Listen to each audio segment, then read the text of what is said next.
Chapter 36. The next day, as soon as he got online, Wang Yu received a message from Blood Rose. She said that she wanted to sit down and have a good talk. To show her sincerity, she let Wang Yu choose the location. Wang Yu replied casually, "No need to choose. The tavern from last time is fine." Wang Yu wasn't afraid of Blood Alliance ambushing him.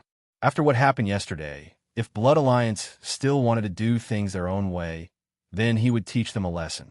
A warrior's patience and tenacity was something that normal people couldn't even imagine. Obviously, Blood Alliance wasn't stupid. When Wang Yu arrived at the tavern, although it was busy, there wasn't anyone for Blood Alliance. In the corner, Wang Yu saw Blood Rose. That girl was holding a cup of cheap malt wine in a daze. "Hi." Wang Yu walked up and greeted her. "Ah, God, Iron Ox." Blood Rose heard him and quickly snapped out of her thoughts. Wang Yu smiled. "Just call me Brother Iron Ox. There's no need to call me God." "Yes, Brother Iron Ox." Blood Rose nodded. Wang Yu went straight to the point. "So, what do you plan to talk about?" "For this matter, Blood Alliance is willing to apologize to you and your friends." Wang Yu said, "That's what I should do." Blood Rose continued, "If those 4 girls are willing to stay in Rose's army, we will transfer them to an elite group and give them the best treatment." Blood Rose was a smart woman. After this incident, she could tell that the 4 girls were close to Wang Yu. Pulling them over was equivalent to pulling over an expert like Wang Yu. Others might not know how strong Wang Yu was, but Blood Alliance knew. If they could be on good terms with him, let alone an elite group, they would even be willing to let Li Shui and the others enter Blood Alliance's elite hall as long as Wang Yu nodded. "We'll have to ask for their opinion on this," Wang Yu said. "Well, if the ladies are unwilling to stay in the Rosette army, then we'll consider it as a breach of contract. We'll pay double the penalty. According to the contract, if the girls forcefully left the guild, they would be the ones who broke the contract. Naturally, the girls would have to pay the penalty fee. However, Blood Rose had to pay twice the penalty fee to the girls. It was obvious that they were trying to rope them in. Wang Yu naturally knew what Bloody Rose meant. He smiled gently and said, "Then I'll thank you on their behalf." "You're welcome." Bloody Rose smiled and took out a pouch of money. War Flag Boss said that his little brother caused you so much trouble, and he feels bad about it. This money is a small token of appreciation. Wang Yu wanted to refuse at first, but then he thought that this was what he deserved, so he didn't stand on ceremony. Taking the pouch, Zhang Xian saw that there were 200 gold coins inside. It was a huge sum of money. Boss War Flag is too polite. Bloody Rose said, "It's what I should do. I hope that Brother Iron Ox can be magnanimous when you see people from Blood Alliance in the future." Wang Yu said, "Of course. I'm a pacifist. As long as others don't mess with me, I won't mess with them."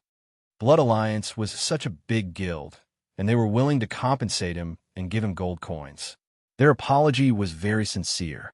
Wang Yu wasn't an unreasonable person, so he could do that. Bloody Rose was stunned. She thought to herself, "I've never seen a pacifist like you who kills without batting an eye. That's for the best. If there's nothing else, I won't waste Brother Iron Ox's time." Bloody Rose stood up and said, "Well, goodbye." Bloody Rose left the tavern. Wang Yu wasn't in a hurry to leave. Instead, he ordered a glass of wine and sat there drinking alone. After Li Shui and the others went online, Wang Yu passed on Bloody Rose's words. Li Shui and the others were faced with 2 choices. If they played the game every day, they would get money, or if they quit, they would have to pay a penalty fee. Obviously, the former was more tempting, but Li Shui was determined to choose the latter. Why did the gold farming group choose to rely on a guild? The main reason was to have a safe environment. Bloody Rose was considered a big guild in the country, and they were all girls, so it was the best choice for Li Shui and the others to rely on, who knew that when the 4 of them were being bullied, not only did Bloody Rose not protect them, but when Blood Alliance chased after them, Bloody Rose didn't even try to stop them. Think about it. How could Li Shui and the others not be disappointed in this guild? Don't be fooled by the fact that Bloody Rose was offering good conditions and high treatment. However, it was all because of Wang Yu's existence that they were convinced. What if there wasn't Wang Yu? In that case, they could only swallow their anger. Perhaps it would be even more miserable. "You've really decided to quit?" "Yes, I've decided. Li Shui said firmly. The other three girls agreed. Wherever Big Sister goes, I'll go. I'm willing to follow you to the ends of the earth. Wang Yu laughed. Don't be so pessimistic. Wait for me to find a guild that no one dares to bully. Wang Yu conveyed the girl's message to Bloody Rose. Bloody Rose expressed regret, but she wasn't surprised because this kind of thing was reasonable. Wang Yu closed the chat window and drank the beer in his hand. He then rushed to the corner of the bar and said, Come out. I know you're there. Don't sneak around. Seeing that there was no movement, Wang Yu took out a bag of lime powder from his bag and threw it over. The lime powder scattered, and smoke filled the corner. An assassin's silhouette was slowly revealed. The assassin didn't move. Even though he couldn't see his expression, Wang Yu could feel that the assassin was confused. He thought that Wang Yu was talking to someone else. Wang Yu turned his head and said to the people around him, You've been sneakily staring at me for so long. What do you want? These people didn't have a guild mark on them, so they shouldn't be from Apocalypse or Blood Alliance. Wang Yu couldn't think of anyone he had conflicts with. Are they all here to worship me? Wang Yu shamelessly thought. However, when this thought appeared, Wang Yu almost scared himself. He had only been with Chuanjin's people for a while, and he had already been assimilated by them.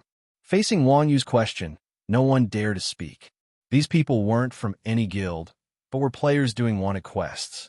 There were PK points in the game, and there were only two ways to earn PK points. One was to slowly deplete it in the wild, and the other was to do wanted quests. Because the time spent on PK in the wild was too long, most players who love PK still like to do wanted quests. Today, as soon as they went online, they habitually went to accept quests. When they saw an evil person with 57 PK points on the leaderboard, their hearts naturally itched. After all, when farming PK points, there would be random rewards based on the amount of PK points. The more PK points, the higher the rewards. After accepting the quest, they were dumbfounded. Because the coordinates of the quest target were in the tavern, Yu Huiqing's people all knew that there was only one relative of the system guards. The person who dared to run around with 50 PK points was definitely the person who beat up Blood Alliance on the forums. The players all thought to themselves, against an expert like this, we can't use brute force. We have to use our wits. Blood Alliance is just too stupid. That's why they're being beaten up. I'm much smarter than them, so I'll just wait and see. So these people weren't in a rush to leave, but sat around Wang Yu, occasionally glancing at him, looking for an opening. Who knew that Wang Yu had already discovered them? The players who exposed themselves were shocked, but before they could say anything, another person came in from the entrance of the tavern. He threw a gold coin to the owner and shouted, Want a quest? If there's nothing to worry about, get out of the way. Magic doesn't have eyes. No one will pay for you if you die without insurance. Let me tell you, I know someone who sells insurance. Hearing this long-winded voice, everyone's faces turned ugly, and they hurriedly moved to the side. Damn, that asterisk mage is here to steal our business again. Get out of the way, that bastard kills without blinking. He's not afraid of PK points when doing wanted quests. Soon, the tavern that was full of people just a moment ago became a huge space. Wang Yu turned around and saw a person dressed like a mage. The mage wore a black robe and held a staff that flashed blue light. The gem on the top of the staff flashed with electricity. This person was dressed very flashily, but he looked terrible. At this moment, he was staring at him, his eyes filled with excitement and murderous intent. I owe you, it's you. After killing so many people, you still don't turn yourself in and face the truth. Instead, take this, eat my lightning. The black-robed mage mumbled to himself for a long time. Suddenly, he roared and kicked over a table that was in front of him. Although he was shouting, Eat my thunder, he actually shot a fireball at Wang Yu. Wang Yu didn't dodge, and a wave of telekinesis destroyed the fireball. Boom! A bolt of lightning fell from the sky and landed on Wang Yu's head. System notification: You've been attacked by player Mingdu. Because the player is in quest mode, you have no right to defend yourself. Wang Yu was shocked. Wang Yu's magic resist was now nearly 50 points, and at this stage, a cannon mage's magic attack was only around 80 points. And this guy named Mingdu's lightning actually blasted away more than half of Wang Yu's HP, and his telekinesis shield almost appeared. This mage's magic attack was actually so strong. The most frightening thing was, although Lightning Strike was an instant cast spell, there would be a boom before it was cast. So the moment Mingdu's Lightning Strike was cast, Wang Yu dodged to the side, but just happened to hit the lightning. This prediction ability was terrifyingly accurate. Ioyo, you actually didn't die? Good boy, no one in the world can block half of my lightning. Looks like you really are an expert. Mingdu saw that Wang Yu didn't turn into light and was also stunned. Lightning Strike was the strongest skill among all the classes at this stage, with a skill damage of a full 230%. The staff in Mingdu's hand was an exquisite +2 skill, which increased the skill damage of Lightning Strike to 350%. In addition, Bright Doe wore a full set of top-tier magic buffing equipment. In this era where magic buffing equipment was scarce, even a tank class would be hit to red health with a single lightning bolt.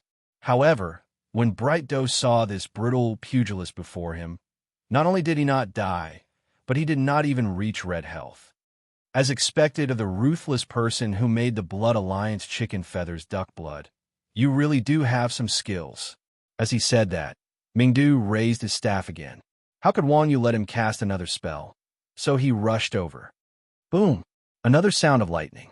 Wang Yu knew that this guy's prediction was accurate, so he hurriedly stopped and put his hand on his head. But the lightning still landed on Wang Yu's head. Bo! The blue shield in Wang Yu's hand was shattered, and he only had 33% HP left at this time. Wang Yu was only 3 meters away from Mingdu. Mingdu's expression changed. You're still not dead? Come. Let's go to an open place. Brother will fight 300 rounds with you. Wang Yu laughed and interrupted. Luckily, I'm prepared. Let's not go to an open place. Let's fight to the death here. Before he finished speaking, Wang Yu's other hand slapped forward, and a white energy swept out. The next moment, Mingdu's neck was grabbed by Wang Yu's hand. Chapter 37. Wang Yu clutched Mingdu's throat. Mingdu couldn't make a sound, and if he couldn't make a sound, he wouldn't be able to chant any spells. His face turned red, and his already ugly face became even more hideous. At this moment, whoosh, a white light rose, and a white-robed cleric appeared between the two. Fortunately, this was in the game. If this was in reality, such a strange scene would definitely make people wet their pants. Iron Ox, are you fighting? The cleric was none other than Wuji, who had gone offline yesterday. He saw the post on the forum and specially came to see what was going on. He did not expect to see Wang Yu strangling someone's throat as soon as he appeared. Oh! Mingdu saw Wuji come online, and his face suddenly lit up as he shouted. Hearing this, Wuji turned his head and called out, why do you look so familiar? F***ck, Wuji finally reacted and hurriedly pulled Iron Ox, saying, Iron Ox, let go, this is one of us. You can even recognize this? Wang Yu asked curiously. At this moment, Mingdu's face was deformed by Wang Yu's pinching. His entire face was the color of a pig's liver, and even his own mother might not be able to recognize him. Wuji said, a wizard who is still talking so much nonsense after being strangled. You can't find a second one in the world. Mingdu rubbed his neck and panted, F***ck. You damn sissy. Why do you keep hiding from me, not letting me join the guild? Well, I've been busy, Wuji said. Mingdu curled his lips. TSK. Who are you trying to fool? This is the new person you've recruited? Wuji nodded and said, not bad. Mingdu rubbed his chin with one hand and patted Wang Yu's chest with the other. Not bad. You're quite spirited. It's just that you're a bit too brutal. This time we're tied. When there's time, we'll find a flat ground and fight again. Wang Yu was speechless. What do you mean by a draw? I can kill someone like you easily, okay? Your skin is too thick. Is he also from Chuanjin? Wang Yu turned his head and asked Wuji in confusion. Although this guy named Mingdu was shameless, his skills were definitely top-notch. In terms of temperament, he was also very close to the people of Chuanjin. Moreover, Wuji had just said that he was on their side. Wuji nodded helplessly and said, Yes. Then why didn't you pull him into the guild? Wang Yu was even more puzzled. Xuanzhen was already sparsely populated. Were they going to let them roam freely? Sigh. It's a long story. Wuji sighed and shook his head. Then, he pulled Mingdu into the guild. Then, Wang Yu knew why Wuji did not pull Mingdu into the guild. System notification. Mingdu has joined Xuanzhen. Ha ha, grandsons of Xuanzhen. Grandpa Mingdu is back again. Grandsons, say something. Grandpa is here. Why aren't you welcoming him? So you're not online. It's okay. You can still see my message even if you're not online. Ha ha, emoji. The moment Mingdu joined the guild channel exploded. The screen was instantly flooded with messages. Wang Yu was so shocked that he quickly turned off the guild channel. Seeing the slight change in Wang Yu's expression, Wuji said, "Now you know why. Our tradition of blocking the guild channel in Xuanzhen came about because of him." Understood. Wang Yu nodded confidently. Xuanzhen's entire day's chat history could not even compare to this guy's 5 minutes of messages. No wonder he was a mage. With the way he talked, he could probably cast a forbidden spell several times faster than others. The spectators saw that the two were no longer fighting and dispersed. The few players who were doing the bounty quest learned that Wang Yu and Mingdu had become friends. They no longer dared to have any improper thoughts. After all, either one of them was already intimidating enough, let alone the two of them working together. At this moment, the other people in Xuanzhen also came over. After seeing Mingdu, everyone was stunned and revealed a look of fear. They then greeted him helplessly. "Oldly, long time no see. Why are you so late?" Mingdu said angrily. "Bullsh *t. You guys are purposely hiding from me. Do you think I can't tell? I just talk a little too much. Don't you guys treat me as a brother? Good. If you guys want to hide from me like I'm your father, then I have nothing to say." Wang Yu was speechless and thought, "You also know that you talk a lot? You talk so much that even these crazy people can't stand it. It can be seen how sick you are." Everyone quickly changed the topic. "Of course not. Didn't I just come to you, Huicheng? And now I'm surrounded by Blood Alliance. Right? Iron Ox, how is Blood Alliance? I heard that you beat them into submission." Wang Yu said humbly, "What submission? If we keep fighting, they won't be able to take advantage of us no matter what."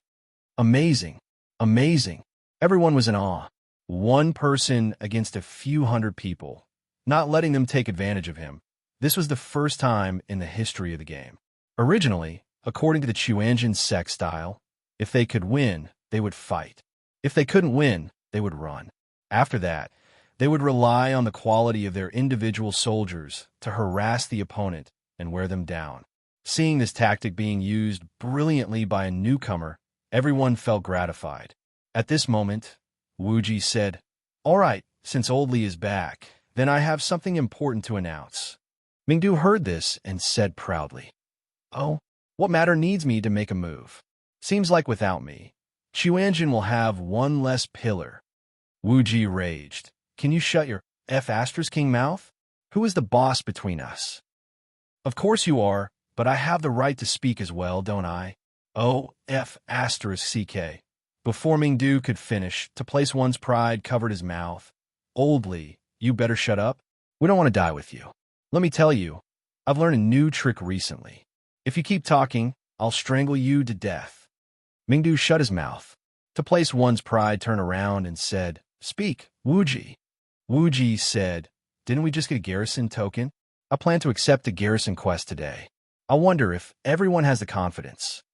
Hearing Wuji say this, the usually calm, famous Sword Daoshu said, "Are you crazy? You're only at level 20 and you want to build a garrison?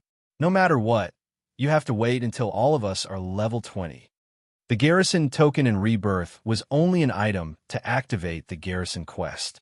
With this token, one could go to the Castellan's residence to exchange for the title deed and then go to the garrison hall to build the guild hall. However, after the guild hall was built, it would be resisted by the original natives of the garrison. For example, if Xuanzhen's token was the garrison of Sunset Valley, then the Sunset Bandits would gather 10 minutes after the guild hall was built and start attacking the garrison. This was similar to the monster siege in Legend of Mir. Although the Sunset Bandits were wild monsters, they were around level 20, not to mention elite monsters and boss monsters. When thousands of high-level monsters swarmed them, Chuanjin's group wouldn't even be enough to fill the gaps between their teeth. After all, the guild token was a one-time use item. If they couldn't defend the garrison, hundreds of thousands of RMB would go down the drain. That was why only the big guild could afford to build a garrison. Small guilds with a few dozen members wouldn't dare to build one.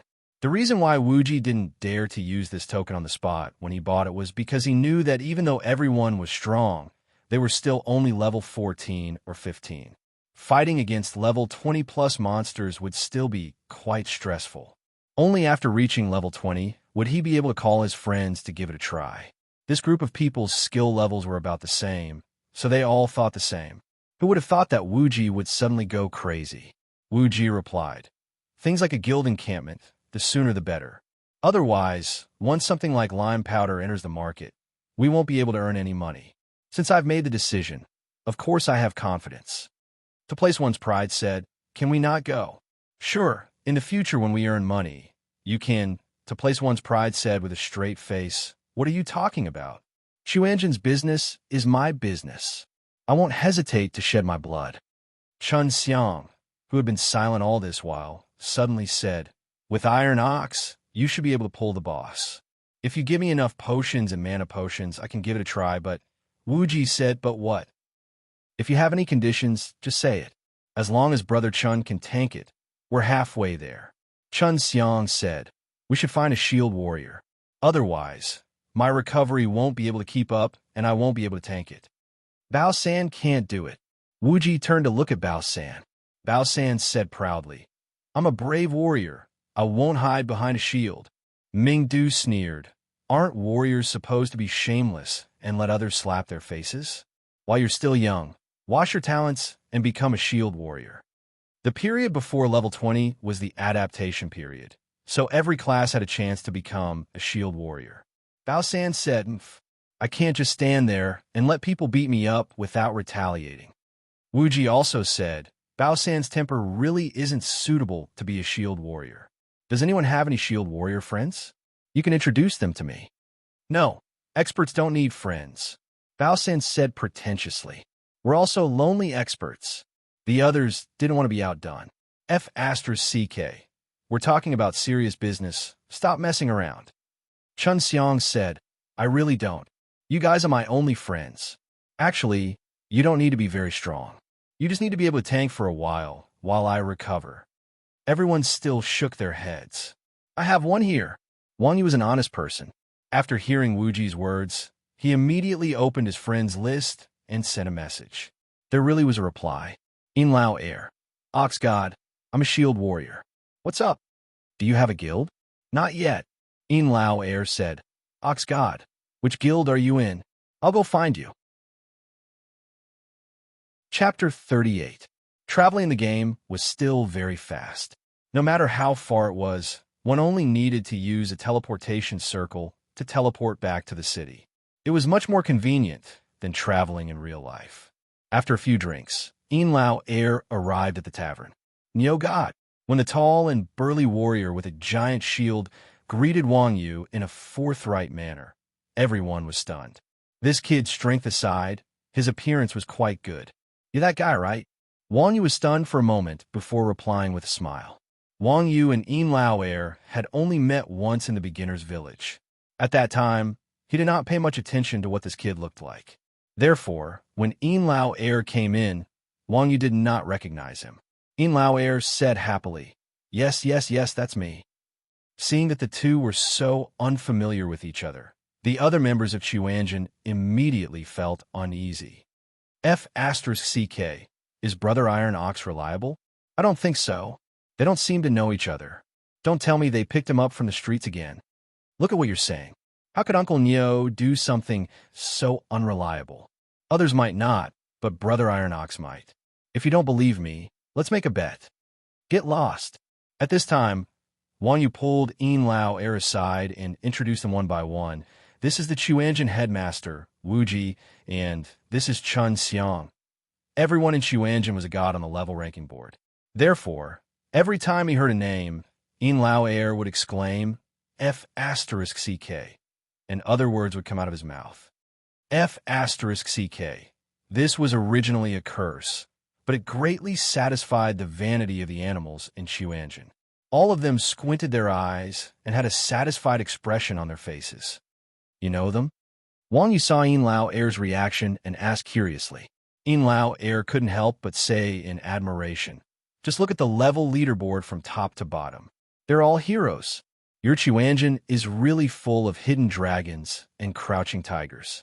No wonder the Blood Alliance ended up like that. Yin Lao Air's praise made them proud again. The gossipy Mingdu said to Wang Yu, Iron Ox, your friend knows how to behave better than you. Everyone agreed. That's right. Xuanzhen lacks such talents. If his strength is up to standard, then this brother will be a permanent member of our Xuanzhen. Yin Lao Air chuckled, but did not reply. Yin Lao Air had also heard of Xuanzhen's reputation. Wang Yu said to Yin Lao Air, don't be fooled by their shameless and despicable nature. Their characters are actually not bad. Don't be afraid. Wu Ji, who always had a good temper, nodded and said, that's right. Those are all misunderstandings of our sect. May I know what this brother's name is? My name is Yin Lao Air. Oh, everyone was slightly startled and said in unison, the server's #1 shield warrior. So you're also a hero. After all, Yin Lao Air was also a famous person on the leaderboard. Therefore, when they heard Yin Lao Air's name, they were still a little surprised. However, thinking about it, someone as strong as Iron Ox would naturally make friends with top experts like them. Yin Lao Air's face turned red and said, I don't deserve it. I'm still far from being able to compare to you guys. I've seen Yoshun's skills before. It seemed like Yin Lao Air treated Xuanzhen's people as experts like Wang Yu. When everyone heard this, their expressions froze and their smiles became very stiff. Wu Ji laughed and said, second brother, did Iron Ox tell you anything when he asked you to come over? No, Nioshan asked me to come over, so I came. Yin Lao Air said very honestly. Wu Ji said, well, our guild is planning to accept a quest. This quest is extremely difficult and almost unchallengeable at this stage. However, us Xuanzhen's people like to challenge ourselves, so if you don't want to take the risk with us, it's not too late to quit now. Yin Lao Air said with a smile, what's the matter? You make it sound so serious. It's just a game. If I die, I'll just lose 10% experience. What's there to be afraid of? Wu Ji shook his head and said, it's not just 10% experience. Once the encampment quest was initiated, the player's resurrection point would be changed to the guild encampment. It could only be changed after the guarding quest was completed or failed. When the guild encampment was attacked, the resurrection point would no longer be a safe zone. In other words, unless one went offline and gave up, if one couldn't hold on, one would keep dying until one was wiped clean. Yin Lao Air thought about it and said firmly, since you guys dare to do it, it means that you have some confidence. I was called over by Niu Shan, so I can't embarrass him. If that's the case, I'll accept it, even if I fall back to beginner village. Wu Ji heard this and laughed. Good brother, don't worry. Once this quest succeeds, the rewards in the future will be huge. What kind of quest is it? Yin Lao Air asked curiously. Guild encampment. Damn, Boss Wu Ji, are you crazy? Yin Lao Air was so shocked that he nearly fell to the ground. Guild encampment quest. Was that something the current players could do? Even a big guild like Blood Alliance with hundreds of people wouldn't do a guild encampment quest at this time. I'm not crazy. Originally, I had 50% confidence. If you come, I'll at least have a 10% chance. Wu Ji said. Yin Lao Air saw that Wu Ji was so confident and asked, other than the 8 of us, how many more reinforcements did you invite? Wu Ji asked back, reinforcements? Do we need others to interfere with our Xuanzhen's matters? F*CK. Yin Lao Air cursed and asked, you mean it's just the 8 of us? That's right, Wu Ji said calmly. Yin Lao was completely dumbfounded. Just 8 people, and they had the guts to activate the defense quest of the guild encampment. Just what kind of courage did they have? What gave them such confidence? One had to know that the difficulty of the guild encampment guard quest was no lower than a Hellmo dungeon. Even if the 8 of them could block the attacks of hundreds of monsters, what about the boss? In Rebirth, the worst part about the guild encampment was that the boss had to lead the team. During the closed beta, there were people who did the statistics. When the encampment quest was started, the original encampment's NPC boss would increase by 1 rank. In other words, if the encampment was originally a silver boss, it would become a gold boss. If it was only the boss's rank that increased, defending the encampment wouldn't be so difficult. The key was that when the boss led the team to attack the encampment, there would be an AoE battle formation skill called Morale Boost. This skill was similar to the Knight's Halo, but it was much stronger. The Guardian Knight's Blessing Halo increased double resistance, while the Punishment Knight's Flame Halo increased double attack. The radius of the halo was 3 meters. In comparison, the boss's morale boost was much stronger. Not only did the attack and defense double, but as long as the boss stood in the battle formation, all the monsters would receive the battle formation buff. In this way, the attributes of the monsters were even stronger than the elite monsters. Even the big guilds would have to think twice before taking on them. Think about it. How could a mere 8 people hold off an entire mountain of elite monsters? But these people in front of him not only didn't have any concerns, they seemed to have a card up their sleeves. Lao Air was suddenly in a mess. The rumors in Jianghu said that the people in Xuanzhen were all crazy. This was indeed not groundless. What? You don't trust us? Wuji asked unhappily when he saw Lao Air's expression. Lao Air said, "Logically speaking, I really don't dare to trust you. But I don't know why, but I feel like there's a chance. Anyway, I'm only level 10 now. At worst, I could just level up again. Even if I fail, I can still brag about it, right?" Wang Yu laughed and said, "Just based on what you said, you definitely have a good temper with the people in Xuanzhen." Lao Air laughed and then asked, "Speaking of which, Boss Wuji, you said that you're 100% confident in this mission. Is that true?" "Yes, it's true, but the full score is 100. Lao Air. This grandson was really courting death. He dared to defend the base with only 10% confidence. If he was 100% confident, wouldn't he be asking for it?" Wuji said, "All right, everyone, go and get ready. Buy more concoctions and drugs. This GAR mission will last for about 4 hours. Check your home's internet and electricity bills. Don't get disconnected suddenly." Bao San mumbled, "The internet and electricity bills are nothing. I have to tell my mom. Otherwise, she'll beat me up again if she sees me playing games without eating or sleeping." Wuji nodded. "I have to tell my dad too." Wang Yu said, "I have to tell my wife, everyone. Already have a wife?" "Yeah." Wang Yu nodded. TSK, TSK. Everyone shook their heads. They didn't expect the world's #1 player to be afraid of his wife. Wang Yu seemed to have guessed what everyone was thinking. He quickly said, "It's not what you think. Tisk, hurry up. Otherwise, if your wife pulls out your internet cable, it'll be worse than having your electricity cut." Chun Xiang said with deep emotions. Wuji suddenly said to Chun Xiang, "Brother Chun, go and post on the forum. Make sure it's full of emotions and looks down on everyone." "Are we still posting?" Lao Air asked. Wuji said, "Of course. This is a big event that will be recorded in history. Of course, we have to let the world know that our Xuanzhen is #1 in Rebirth." In the Rebirth system, there was a book called the Grand Chronicle, which recorded all the glorious deeds of the players. Anything that appeared in the world announcement would be recorded in it, and the players jokingly called it recorded in the history books. Lauer said worriedly, "What if you fail? Wouldn't that be embarrassing?" "Embarrassing. You'll get used to it. F***CK. Chun Xiang chuckled. "Young man, don't be so impetuous. Even if we fail, it will still be recorded in history. Don't judge a hero by success or failure. Besides, what if we succeed?" Chapter 39. After Brother Chun went offline, he went straight to the server's main forum and wrote a long post. Then, he pushed it up with a sock puppet. "Announcement. All you scum, listen up. The Quanjun sect will start the guild encampment mission at 10 a.m. We want to let all the players in the world of Rebirth know who the true benchmark of the industry is. Of course, the above comments are not targeted at any particular guild, but all of the guilds. Brother Chun fully inherited the will of Wuji.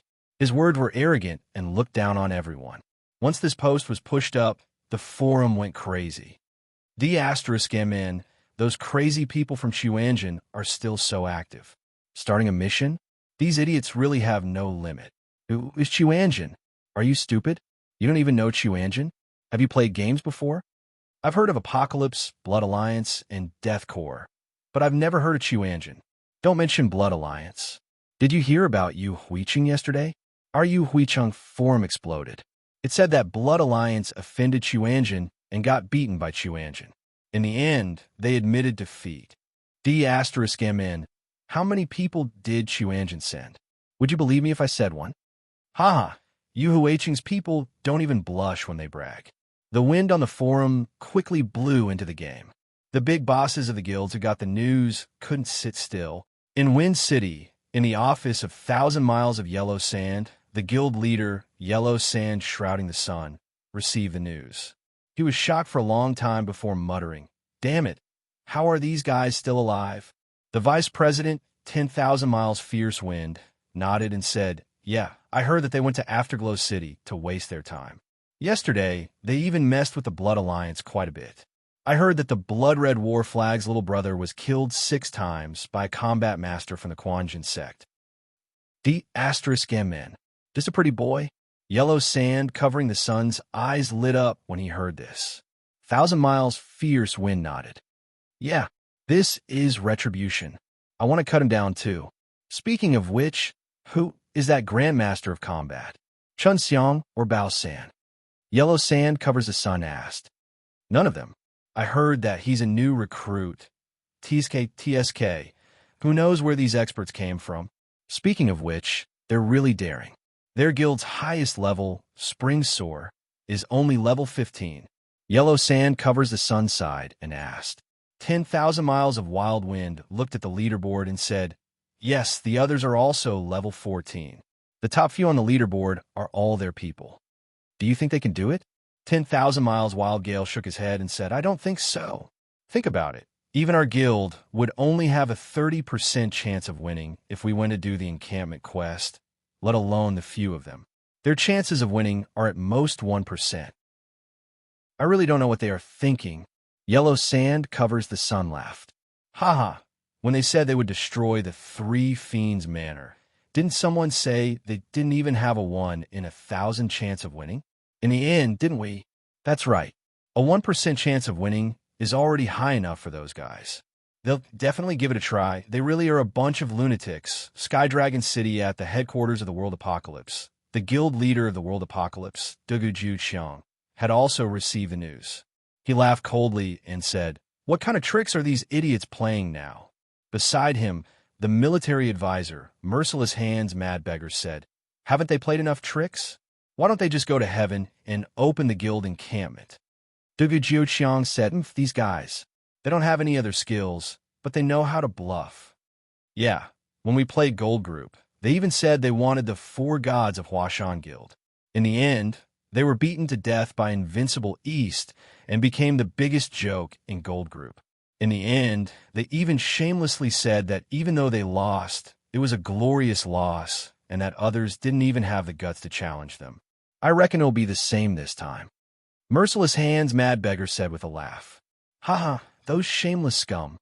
Thinking of Chuanjin's embarrassing past, Dugu Jiuqiang also laughed out loud. At this time, Light Brother, who had been silent all this time, suddenly said, "Boss, I don't think it's that simple. I heard that they recruited a new expert, and he even defeated Blood Alliance. That brainless guy from Blood Red War Flag. It would be strange if he could defeat that group of scum. No, I heard that their expert is really strong." Light Brother said again. Merciless Hands Mad Beggar said in disdain, "No matter how strong he is, can he fight 1 against 10? Light Brother was silent. Back then, all 16 of them had been wiped out. 1 against 10 was definitely not a challenge for that Grandmaster of Combat. Of course, Light Brother definitely wouldn't say such an embarrassing thing. Yu Huicheng, Blood Alliance.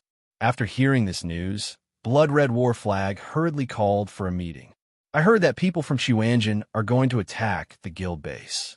What do you think? Blood Red War Flag said. With a lesson from the last meeting, the others began to speak up. Blood Red War Flag said, "Those idiots, if they want to die, let them die." Everyone agreed. Yes, yes, the difficulty of the guild base is obvious to all. With their strategy of running away if they can't win, it would be strange if they could defend it. Blood Red War Flag heard this and smiled. Do you have any good ideas to suppress them? Blood Red Shura laughed. When the time comes, we will open our accounts and laugh at them on the forums. Damn, because of them, I feel so embarrassed when I go out and say that I'm from Blood Alliance. Everyone, Blood Red Shura's words made sense at the beginning, but the latter part was completely unnecessary. Blood Red War Flag heard this guy's words and his face darkened. Blood Red War Flag had a good relationship with Blood Red Shura. At this time, he quickly came out to smooth things over. When they defend the base, how about we go and cause trouble? Blood Red War Flag was delighted. That's a good idea, Blood Red Wind Whisper, who had been watching coldly, said. This idea won't work. Why? Blood Red Wind Whisper said. During a battle, the aggro of the system monsters is indiscriminate. When the time comes, we will definitely be treated as helpers. If those monsters attack us, should we fight back or not? Everyone quietened down. If they fought back, they would be helping Xuanjin, but if they did not fight back, they would be digging their own graves. It was really difficult to choose between the two. So, we could just watch from the sidelines. If we win, we will symbolically give them our blessings. If we lose, we will do as Shura did and create some accounts on the forums. When the time comes, their reputation will definitely be suppressed. Blood Red Wind Whisper said. Not bad, not bad. Blood Red War Flag looked at Blood Red Wind Whisper with satisfaction and praised. Only Blood Rose, who was in the corner, was secretly stunned. Those guys dare to mock people like this. I guess they don't care about being scolded on the forums. After everyone arranged their offline work, they once again gathered in the tavern. At this time, almost everyone in the tavern was discussing this topic. Seeing such an effect, Wuji was very satisfied. I saw Brother Chun's post. Even I want to beat him up. It seems that Brother Chun is really attentive. You flatter me, Chun Xiang said humbly. In Lauer looked around worriedly and said, We won't be recognized, right? No, this game does not display your name. No one will know who you are. Of course, someone as outstanding as me is like a firefly in the dark. People will recognize me no matter where I go, Ming Du said narcissistically. In Lauer was relieved. It's good that they won't recognize me. I'm afraid that if I fail, I won't have the face to go on the streets. F***CK. If you still have the face, why did you come to Xuanjin? Before Ming Du could finish, to place one's pride grabbed his neck and dragged him to the side. Old Li, you are so annoying. Wang Yu was speechless. Chick, the skill I gave you is for killing, not for grabbing people. F***CK. In Lao Air completely broke down. He did not want to stay in this lousy guild for even a moment longer. At this time, famous sword Dao Xue knocked on the table with his dagger. Guys, stop fooling around. I have something to say. What is it, Dao Xue? Hearing this, everyone immediately quieted down. Everyone knew that famous sword Dao Xue was a businessman. What he wanted to say had to do with money. Who would complain about money? Bets have already been opened in the market. Does everyone want to make a bet? Dao Xue asked. What are the odds? Chun Xiang's eyes turned green when he heard that they could bet. Dao Xue said, the current odds are 100. To place one's pride was shocked. TSK, so high. Doesn't that mean that if I bet 1 gold coin on us winning, I can earn 100? That's right, Dao Xue said. Chun Xiang chuckled.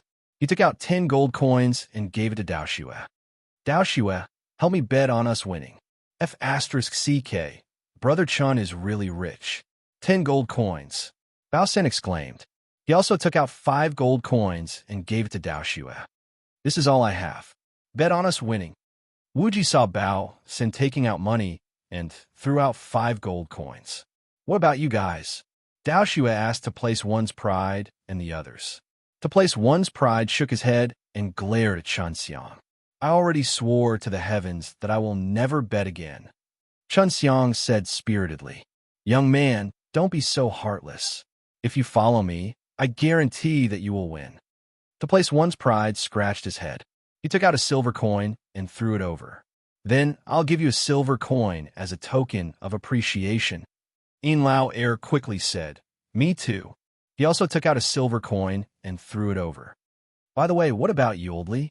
Dao Xue asked Mingdu. Mingdu chuckled. I've smashed quite a few tables and chairs in the hotel recently. I've lost all of them. Why don't you pay for them first? We'll split the winnings 50-50. Let me tell you, I'm not trying to get something without risking anything. Dao Xue interrupted helplessly. Fine. You're just trying to get something without risking anything. All right, I'll bet a gold coin for you. Mingdu hugged Dao Xue's shoulder and said, Good brother. You're loyal. Li Mingdu, didn't make a mistake in having a brother like you. Only then did Wang Yu know that Mingdu's full name was Li Mingdu. No wonder people called him Old Li. He even used his real name to play games. This kid had quite a personality. Iron Ox, do you want to play? Dao Xue asked Wang Yu. Wang Yu took out a pouch with 200 written on it and handed it to Dao Xue. He said calmly, Bet on us to win. F*CK. 200 gold coins? Are you crazy? Seeing Wang Yu's generosity, everyone was stunned. They all knew that Wang Yu's financial situation wasn't very good. 200 gold coins was a huge sum. Wang Yu laughed. Since I'm going to be crazy, I might as well go all the way. Money comes easily anyway. I don't have to worry about spending it. Everyone was stunned. They asked, Where did you get the money? Currently, the number of people who had 200 gold coins in the game could be counted on one hand. Blood Red War Flag compensated me. Chapter 40. After receiving the money, Mingjin Dao Xue said with a smile, TSK, if we succeed in defending it, we'll probably earn big. Spring Source said, That's right, 1 to 100. For the sake of these 1,000 gold coins, this old man has to bring out his trump card. Yes. Bao San nodded and said, This is all I have. Please don't let me lose all my money. Mingdu said, Don't worry, Lao San. We've already placed our bets. No one will complain about having too little money. Since we've placed our bets, we can defend it. At the very least, we should have confidence in ourselves. Yin Lao Air looked at Wang Yu with a complicated expression. Ox God, aren't you a little too much? After all, 200 gold coins was not a small amount. Only people from big guilds could come up with such a sum. Wang Yu smiled faintly and said, With me around, how can we not defend it? Everyone was shocked. Wang Yu's confidence was even stronger than Wuji's. Wuji held his wine glass and kept smiling without saying a word. The development of the matter was all under his control. The reason why he sent Brother Chun to the forum to provoke them was because he wanted to cut off all means of retreat. Gambling didn't mean much to Wuji. Placing bets was just a way to prove his loyalty. There was a saying that there would be brave men under heavy rewards. If he lost, he would lose all his money. If he won, he would win. He didn't believe that there would be people who would complain about money. At that time, this group of wild horses would definitely unite and resist with all their might. Looking at the system interface, it was already 9 in the morning. Wuji stood up and said, Time's up. Let's go. Hearing this, everyone stood up together. The 8 of them walked toward the mayor's residence. The mayor's residence was the place to receive quests. Guarding quests couldn't be shared. Therefore, anyone who wanted to participate had to go to the mayor's residence to receive the quest. At this time, the entrance of the mayor's residence was filled with people. Many of them came from other cities because of the fame. They wanted to see what kind of heroes the people of Chuanjin were. The people of Chuanjin had all experienced great storms and waves, and this kind of situation was not uncommon. Wang Yu had been practicing martial arts since he was a child, so his will was as firm as a rock. Naturally, he would not be affected by external factors. Only Yin Lao Air felt a little weak when he saw the sea of people. He took out a rag and covered his face. He whispered, I'd better cover my face. Otherwise, I'm scared. At first, many people didn't know what this group of 8 was doing. After all, the task of guarding a gang's base was usually done by a big gang. Who would have thought that these 8 people would dare to do this? The players only reacted when the 8 of them walked into the Castellan's mansion. Damn, that's Xuanjin? It can't be. Don't all the participants have to accept the guard mission together? Why are there only 8 of them? Could it be that the 8 of them are like guards? Damn it. You can't play like this even if you're rich. Could it be that someone has already gone in? Everyone was shocked. No, I've been here for a long time. While everyone was discussing, the people at Xuanjin had already accepted the mission and came out of the Castellan's mansion again. Everyone carefully counted them. That's right, there were 8 people. Everyone would rather doubt their own eyes than their own intelligence. If the addition and subtraction below 10 were wrong, they might as well stop playing the game. However, this team of 8 people made everyone feel despair. What kind of configuration was this? A priest, an assassin, a weapon warrior, a shield warrior, and only a sorcerer from the damage output profession. There was not even an archer. Instead, there were 2 grandmasters of combat, and a dark warlock who was not much stronger than a grandmaster of combat. A player looked at the 8 people disdainfully and said, F***CK, if this combination can defend, I'll broadcast it live. In the past, if someone dared to say something like this, there would definitely be people who would come out to disagree. But now, no one made a sound. Why did everyone come here to see heroes? Because most of them like to bet on unpopular players. Because they bet that Xuanjin's people could defend the base. They came to see the strength of Xuanjin to give them an idea. Who knew that Xuanjin, who was so wild on the forum, was actually a motley crew. Everyone's hearts were broken, and tears streamed down their faces. If they had known, they wouldn't have bought it. They would have lost for sure this time. The remaining players who bet that Xuanjin could not defend began to be arrogant. Although they did not earn much, they would still win. Is everyone ready with the potions and potions? Wuji asked. Everyone nodded. We want to sweep the market and the shops early in the morning. That's good. When the time comes, open the guild channel and listen to my command. Wuji said. Okay. Everyone responded, and then added another sentence. Old Li, if you dare to flood the channel, I'll throw you into the monster horde. Mingdu heard this and shivered. How would I dare? Old Li never dropped the ball when it comes to business, Wuji said again. This time, it's not just to make a name for ourselves. If we win, there will be a lot of gold coins, understand? Understood, everyone said in unison. It was unprecedented unity. The power of gold coins was so great. Okay, let's go. The 8 of them were like heroes in the movies. Under the gaze of thousands of people, they walked out of the city.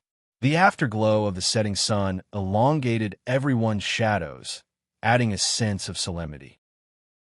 Yu Huichang was like this. No matter what time it was, he would always be in the middle of the sunset. Sunset Canyon was an area with monsters above level 20. Other than monsters like Wang Yu, basically no one would come here. At this time, the monsters in Sunset Canyon had changed from stragglers to a regular army when Xuanjin's people received the garrison mission. Their numbers had also increased a lot. After passing through the dense forest, Xuanjin's people arrived at Sunset Canyon. When they saw the neat formation of the Sunset Bandits in the canyon, they could not help but be stunned. Yin Lao Air said in shock, Boss Wuji, there are so many monsters above level 20. Can we hold them off? We can't, Wuji said. Yin Lao Air said in shock, damn. Then you still. Wuji laughed. So we can't fight them head on. We have to act according to my plan. Only then can we hold them off. Yin Lao Air was speechless. The players who were unwilling to give up also followed Xuanjin's people to Sunset Canyon. When they saw the densely packed monsters in the canyon, they were all shocked. With so many high-level monsters, when the boss used its battle formation skill, it would be impossible to hold them off without at least a few hundred people. Wuji's people were not in a hurry to set up a garrison. Instead, they walked around the canyon and finally stopped at a corner. Let's do it here.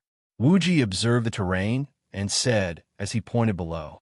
Chunxiang looked around and said, Okay, let's do it here. The others did not know what the 2 of them were planning. They looked around and realized that the location that Wuji had chosen was quite good. Sunset Canyon, as the name suggested, was a valley with cliffs on both sides. The width of the canyon was irregular. Some were wide, some were narrow. From top to bottom, it looked like an inverted gourd. The location that Wuji had chosen was the innermost part of the canyon, where the gourd mouth was. This meant that the entrance of the garrison was very narrow, but the inside was very spacious. With such a terrain, it was impossible for many monsters to come up at once. This way, the garrison was easy to defend and hard to attack. After all, it was a game. According to the system's judgment, it would only be considered a failure if the entrance was broken and the resurrection point occupied. Therefore, by setting up the garrison here, the difficulty of defending this time was very low. Let's go. After choosing the location, Wuji led the people into the canyon and walked straight to the innermost part. As expected of the system's little monsters, they were very well behaved. Seeing that Xuanjin and the others walked over, they all ignored them. After walking into the canyon, Wuji measured the canyon and took out a model and a pile of wood. The model and wood were given by the castellan. Naturally, the system would not make things difficult for the players. Therefore, as long as they chose a good location and threw on the ground, the construction would be completed. This kind of freehand method was very convenient and fast. It cannot be helped, it was just that magical. Watch me do a magic trick for you. As he spoke, Wuji threw the model on the ground. Whoosh! A guild garrison was built out of thin air. Everyone sighed. If building a house was so easy in reality, those real estate developers would really have to eat dirt. The players on the canyon saw this scene and were amazed. Some of the players even saw the trick. The people from Xuanjin are not stupid. This way, it's not just a little easier to defend. What do you mean? Someone asked, puzzled. Look at the entrance of their garrison. The players looked over and saw that the entrance of Xuanjin's garrison was stuck in the middle of the mountain pass. The steep cliff became a natural barrier. These people really have some tricks up their sleeves. They really have the capital to be arrogant. Looks like my few gold coins are going to be multiplied 100 times. Don't be too happy too early. The boss's battle skills are not to be trifled with. When the time comes, the attributes of the high-level monsters will double. It is definitely not something that 8 people can defend against. That's true. I hope they are lucky and can persevere. The group of players wish them well from the bottom of their hearts. In the guild channel of Xuanjin, Mingdu was despising Wuji. Wuji, are you stupid? Turn the entrance of the guild and block the entrance of the canyon with your butt. Let's see if the group of monsters can attack. Wuji said angrily. Do you think the system is stupid? If you put it in, won't they tear down the wall? Mingdu said, how do you know if you don't try? You are stupid. Suddenly, the sound of a system notification interrupted their argument. System notification. Xuanjin Garrison quest has begun. Grade A. Garrison success condition. 1 kill siege monsters 0 out of 400 boss Erdis 0 out of 1. Quest completion rate 100%. 2 resist under the leadership of Erdis 0/240 minutes. Quest completion rate 60%. Fail condition. All players must evacuate or resurrect at the garrison that has been breached. Quest success. Guild garrison reward. Sunset Canyon. Other rewards will be given randomly based on the quest completion rate. Quest failure. All qualifications for the garrison will be revoked. All members will lose 3 levels. Chapter 41. Mission rank. Everyone was stunned when they saw these words. In Rebirth, guarding a guild encampment was a large-scale mission, so it was not impossible for a guild with hundreds of people. Hence, the rank was set at A. However, according to the system, if there were less than 10 people guarding the encampment, the mission would be automatically upgraded to S rank. However, Xuanjin's 8 people guarding the encampment did not upgrade, and it was still given an A. It seemed like the system was not stupid, and Wuji's cheating behavior was accurately calculated by the system. It was conceivable that if they followed Mingdu's shameless way of doing things, the system would probably be even more shameless. With the system's personality, tearing down walls was child's play, and it would not be surprising for it to make cannons. Time was counting down, and Wuji had already started assigning tasks to the few of them. Brother Chun, you and second brother guard the door. As long as we block the door, we will have won half the battle. Chun Xiang nodded. With me here, it's no problem. Yin Lao Air said unhappily. I'm Yin Lao Air, not second brother. Wuji nodded. Okay, second brother. Then, Wuji turned his head and pointed at the wall, saying to Mingdu, Old Li, do you see that position at 3 o'clock? Just stand there. Later, Brother Chun will control the monsters to be within your shooting range, and you can attack at will. Mingdu said confidently, Don't worry, I've killed the monsters here before. With my magic attack and Brother Chun's poison, I can definitely kill them in one shot. Wuji said, Putting aside your character, I still believe in your strength. Wang Yu said disdainfully, Old Li, you're bragging. With your magic attack, 2 lightning bolts took less than 70 HP out of me. The others were shocked and said, Is that true? Old Li is famous for his high magic. I heard that he can even kill a warrior in one shot when he's doing a wanted mission. 2 lightning bolts can't even kill a grandmaster of combat like you? Ask him. Wang Yu gave Mingdu a sidelong glance. Mingdu coughed awkwardly. What's her defense? Double resistance, 110. Wang Yu said. Scram. Everyone cursed. At the current stage of the game, physical defense equipment was not rare, but magic-resistant equipment was especially hard to obtain. Ming Jian Dao Shui, who was a typical equipment type, had a magic resistance of only 50. This Grandmaster of Combat had a magic resistance of 110. How could a mage survive? Ignoring the non-human Wang Yu, Wuji said to Mingdu, Just stand there, don't worry about exhaustion. I know. You talk too much nonsense. Wuji felt wronged after being criticized by Mingdu for talking too much nonsense. Dao Shui. Later, you will cooperate with Bao San and Chick. The 3 of you will be within the range of Brother Chun's distortion control and help cut off the incoming healers and damage dealers. Just do whatever you want. If you can't win, just run. We can afford to waste time. Got it. Compared to the others, Dao Shui and Bao San's personalities were considered to be more gentle. To place one's pride, he was just childish. At this moment, he was still very obedient. Iron Ox, Wuji shouted at Wang Yu. Your task is the most difficult. Wang Yu smiled faintly. What task? Stall the boss. Wang Yu didn't say anything, but the others were not calm. Wuji, what enmity do you have with Iron Ox? Could it be that Uncle Nyo stole Wuji's wife? Does he have a wife? Most likely he heard that Nyo has a wife and was jealous. Let me tell you, Old Li, have been in DBA for many years. I have seen many people like Wuji. That Wuji stole the boss. Are you going to let Brother Iron Ox do it alone? Chun Xiang asked in surprise. Chun Xiang and Wuji had been together for longer than Bao San. They were birds of a feather. Chun Xiang thought that he could guess Wuji's thoughts. That was why when Wuji mentioned the Guardians Guild, he was the first to agree. However, what Chun Xiang never expected was that Wuji would carelessly let Wang Yu hang the boss by herself. Although everyone knew that Wang Yu's skills were not bad, that was a boss, and it was a level 40 gold boss at that. It would be a disgrace to the gold boss if there wasn't a team to defeat it. Yet, they actually let Wang Yu fight it alone. Wasn't this a trap? Wuji laughed. Don't worry. I know Iron Ox's strength the best. Did you forget about the thread that was pinned on the forum about Solo the boss? Yin Lao Air said.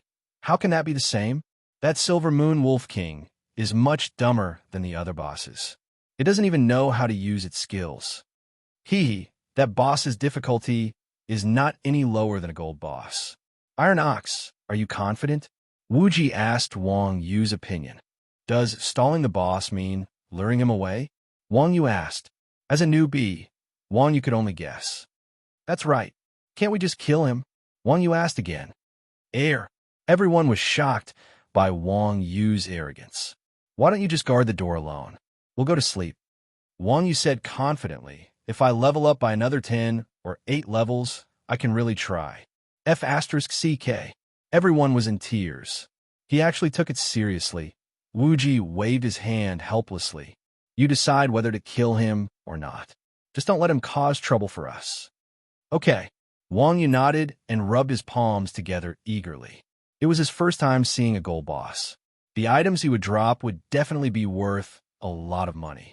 When the others saw that Wuji had assigned positions to everyone but himself, they couldn't help but ask, "We're all going to risk our lives. What are you going to do?" "You scum. Don't tell me you want me, a cleric, to fight with someone. As the guild leader, I'll just cheer you on from the back," Wuji said matter-of-factly. Everyone gave him the middle finger. What AB*TCH? Time ticked by, and everyone found their positions. When it was time, a golden light flashed in the middle of the square formation of monsters in front of the guild encampment. A tall bandit wrapped like a can appeared at the entrance of the valley. It was everyone's first time seeing a gold boss, so they cast detect on him out of curiosity. The furious sunset bandit. Urtus. LV. Boss. Gold. HP. 300000 MP. 5,000 skills. Charge. Collapsing mountain. Whirlwind slash. War cry. Battle formation. Desperate revenge. Passive, as expected of a gold boss. Compared to the silver boss, his attributes were several times higher, and he had 2 more skills. In particular, the equipment on this Urtus was clearly of a higher level than that of the previous Urtus. Last time, Urtus only had armor, and his lower body joints were exposed. This gold boss was dressed like a Gundam, and the shining blade in his hand was quite alluring. Heh, he's wearing more clothes this time. Wang Yu sized up Urtus and mumbled in the guild channel. Mingdu smirked and said, "Why? Is there a story between the two of you?" As the two of them spoke, Urtus roared angrily and shouted, "Bastards of the Sunset Bandits! These lowly commoners have actually occupied our home. What should we do?" The brainless monsters at the periphery of the valley were infected and shouted in unison, "Beat his mother! Kill his family! What kind of bullsh** was that? Ha ha, not bad. Let's show those sissy, obedient people our power." At this moment, Urtus laughed wildly, and a golden light emitted from Urtus' body. It quickly spread and enveloped all the monsters. The monsters seemed to be covered in a layer of golden armor. He used detection, and sure enough, the attributes of these monsters were doubled. Charge! At Urtus's command, the Sunset Bandits' minions swarmed over like a tidal wave. As the bandits got closer, Wuji calmly started counting down in the guild channel. 3, 2, 1, begin. As soon as Wuji said that, Spring Soaring waved his staff, and 4 imps blocked the entrance of the valley. The entrance of the valley was only so big. The bandits attacking the city could tear down the walls, but they could not tear down the mountain. Therefore, if they wanted to come over, they had to kill Spring Soaring's imps. Spring Soaring was a dark warlock who added points to his agility. He played the dirty way. Although his HP could not compare to a tank class, it was higher than other melee classes. Therefore, his imps could take a beating. The Sunset Bandits at the front were poisoned by Spring Soaring, and their attributes were reduced. One wave of attacks only took off 80% of the imps' HP. Before the second wave of attacks landed, Spring Soaring's distortion had already been released. The Sunset Bandits at the front were nailed to the spot, while the Sunset Bandits and Sunset Bandits at the back were blocked. To place one's pride in Takashi Ken, under the cover of Mingdu's Thunderbolt and Fireball, killed 3 Sunset Bandits in 1 round and escaped unscathed. What surprised the 4 of them was that killing monsters actually gave them points. Killing a monster gave them 3 points, and assisting them gave them 1 point. The 4 of them received 3 points each and were extremely excited. They thought to themselves wretchedly, if nothing goes wrong, the rewards given by the system should be based on points. When the time comes, they'll be stupid if they can't get a kill. Ha ha ha. As the 4 of them were gloating, a figure stepped on the Sunset Bandit's head and climbed up the mountain wall. Thud, thud, thud, thud. With a few leaps, the figure arrived directly above Urtus. They had only seen one person in the game who could leap onto roofs and vault over walls, and that was Wang Yu. Duong, duong, duong. Wang Yu descended from the sky and used Eagle Stamp to step on Erdis's head. Erdis turned around, and Wang Yu missed his step. 3 Eagle Stamps landed on Erdis's back. 68-120-270-100 additional damage. A series of numbers appeared above Erdis's head. Erdis roared, sheathed his sword, bent over, and used charge. After landing, Wang Yu was slightly stunned. Without waiting for the monsters to attack him, he activated his ghost skill and hit Erdis with a chi wave. Using the recoil, he jumped back into the air and dodged Erdis's charge. He stepped on the monsters' heads and escaped the encirclement. Erdis was unwilling to let Wang Yu go. He canceled charge and used Collapsing Mountain, jumping out of the encirclement. Chapter 42. Wang Yu stepped on the mountain wall, flew over, pulled the boss aggro, turned around, and left in an instant. Seeing Wang Yu fly to the boss head and step on it a few times, the spectators in the valley were dumbfounded. What the heck, did you see that?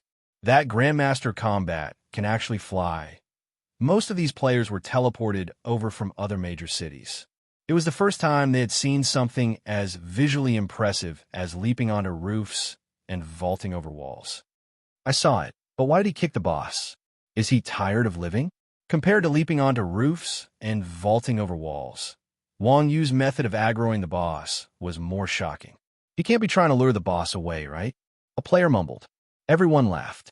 What a joke. Luring monsters is the job of an archer.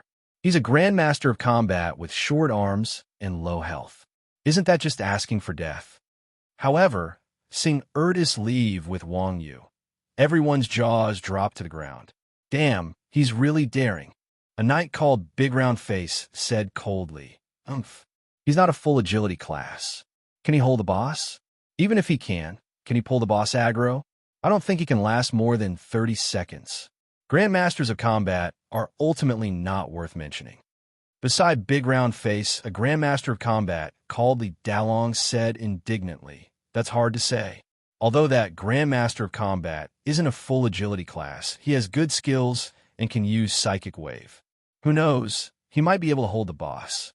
As for the knight, look at how he's using a warlock as the front line and not a knight. It's obvious who's not worth mentioning." Just by looking at the name, it was obvious that this Grandmaster of Combat was a Kung Fu fan.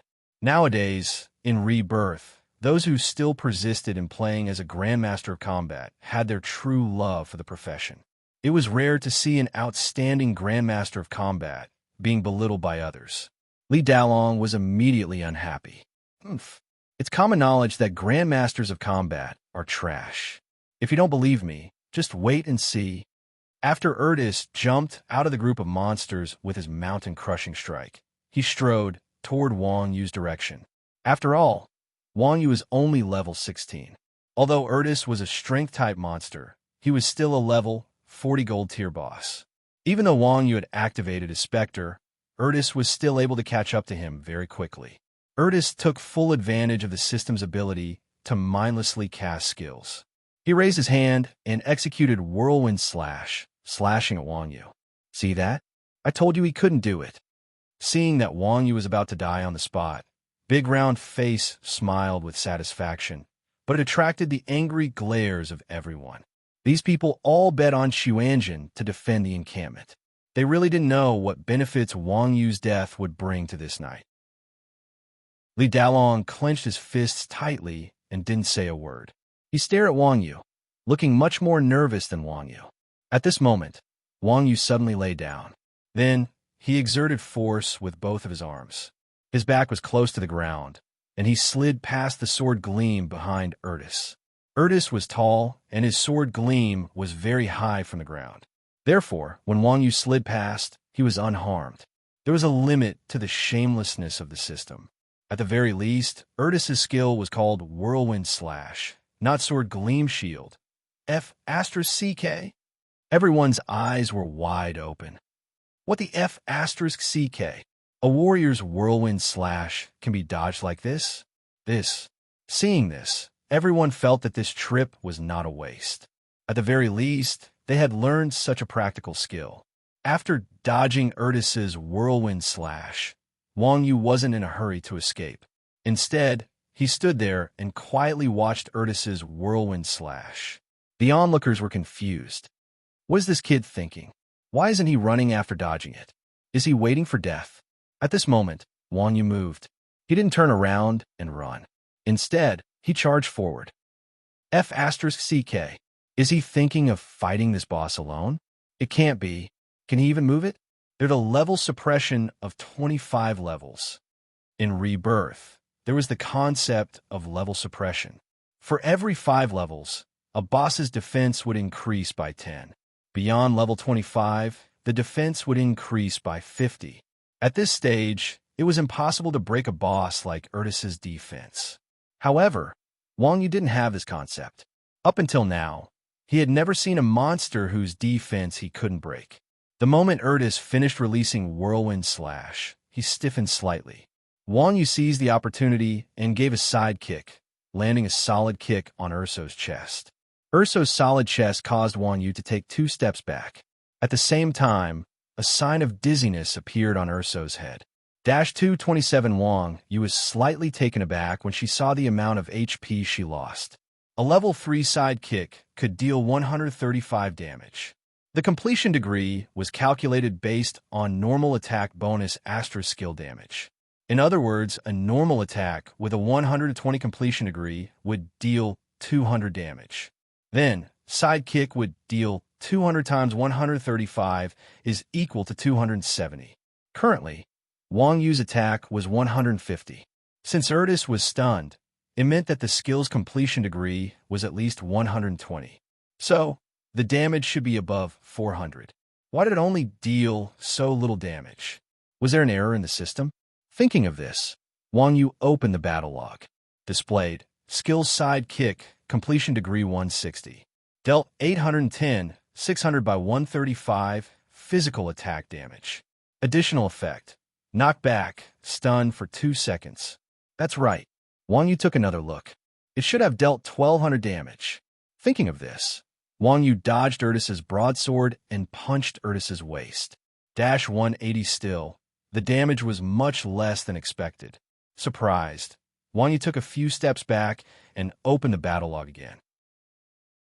Normal attack, completion degree 160. Dealt 600 physical attack damage. Additional effect, slow. Wang Yu took a closer look and immediately realized what was wrong.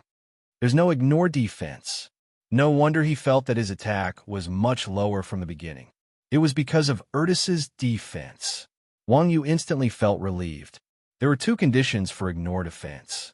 1. Skill completion degree over 110 in manual mode 2. Vital attack in the past. Wang Yu's high attack was completely because Wang Yu is used to attacking vital points. With a high skill completion degree and vital attack, no matter what kind of boss, their defense was nothing in front of Wang Yu. However, this Urtis was different. This bastard was covered from head to toe in armor. He could not find any vital points at all. Wang Yu's ignore defense was actually suppressed. Although it was not as effective as Wang Yu had expected, other than having high HP and defense, Wang Yu had not improved much compared to Silver Urtis. His moves were still the same. Even though his attack rhythm and speed were slightly faster than Silver Urtis, Wang Yu could still deal with him. Seeing Wang Yu and Urtis fighting, the players on the canyon were dumbfounded. They could not find suitable words to describe the scene in front of them. *MN, he really fought. A Grandmaster of Combat who can fight with a boss and is still alive after so many rounds. This is a true warrior. At the beginning, people on the forum said that he single-handedly defeated the Blood Alliance. I even said that Yu Huicheng loved to brag. Now, I suddenly feel that this is true. It's a pity that I can't kill him in such a short time. Wang Yu looked at Urtis and felt a little regretful. If others knew what Wang Yu was thinking, they would probably cry. After fighting a level 40 gold boss for so long and not being killed, you still want to kill the boss? Even if you have a modifier, you can't be so reckless. The biggest problem in the guild defense mission was the boss. At this time, Wang Yu had pulled the boss away. Without the boss's battle formation skill, Chuanjin and the others had it too easy. Without the attribute bonuses, the Sunset Bandits were only level 20 monsters. For experts like them, fighting monsters that were 5 levels higher was not too much of a problem. Moreover, the canyon entrance was very narrow and could only accommodate 4 monsters side by side. With a strong crowd control like Chun Xiong blocking the entrance, the battle was basically a one-sided one with 7 against 4. The 7 of them fought while chatting in the channel. In Lauer sighed. I didn't expect this guild defense mission to be so easy. To think that I was so scared. It's all because you have a genius like me. Otherwise, you bunch of trash want to defend your position? Chun Xiang said. Wuji, if you say that, I'll let the monsters in. Wuji immediately changed his words.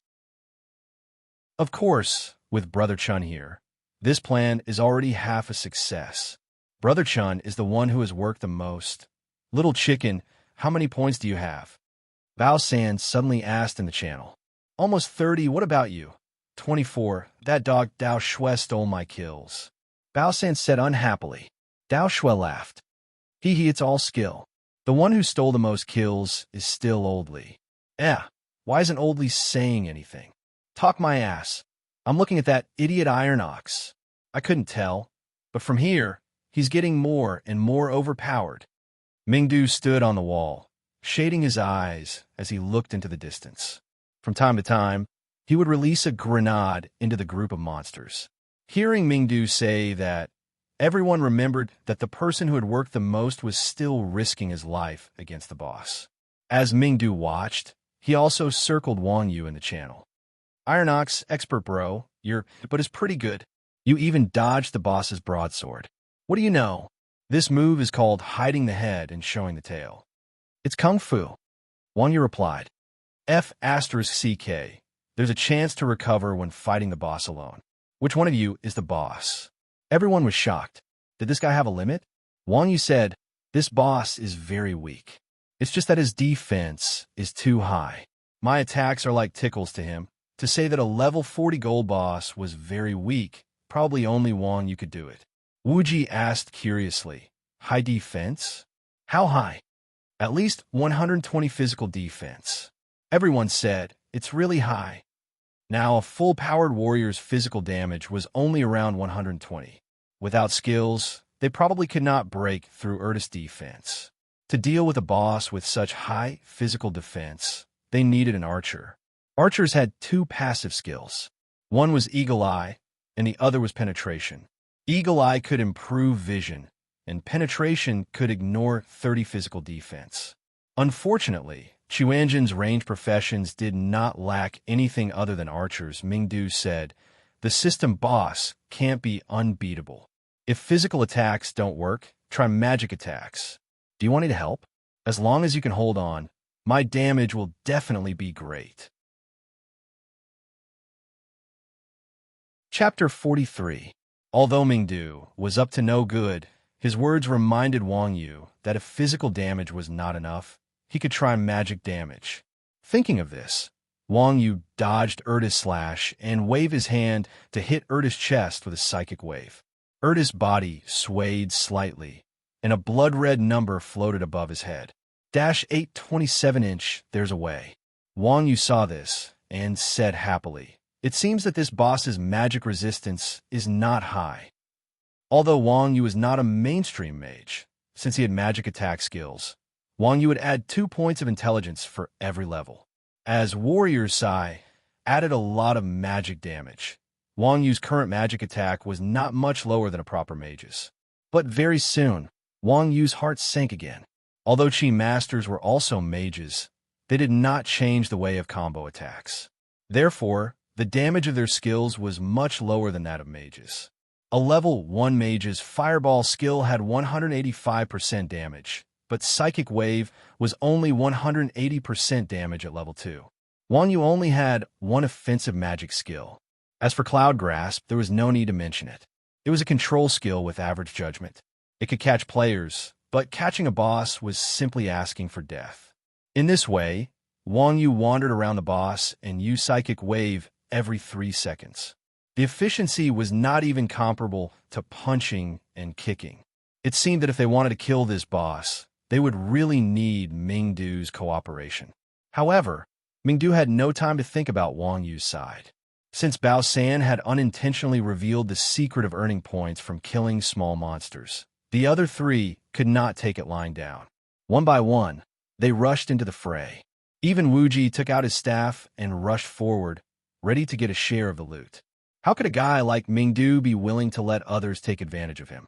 At this moment, his eyes were wide open, and he stared at the group of monsters. When he saw that his HP was low, he would use a lightning bolt. At this moment, Mingdu's attack was high, and the advantage of accurate judgment was displayed. Out of the 10 kills, 8 were snatched by him, and the other 2 were on cooldown. Oldly, you're really good at supplementing our troops. Wuji gritted his teeth and said.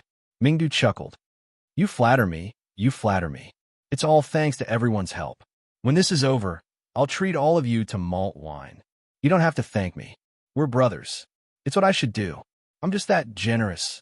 Malt wine was the cheapest wine in the tavern, costing 10 copper coins per cup. Wuji said angrily, Mingdu, if you die, you'll die a miserable death. I'll kick him down and throw him into the mob. Seeing that Mingdu was still acting like a loser after getting a bargain, the irascible Bao San immediately turned around and grabbed the ladder to climb up the wall.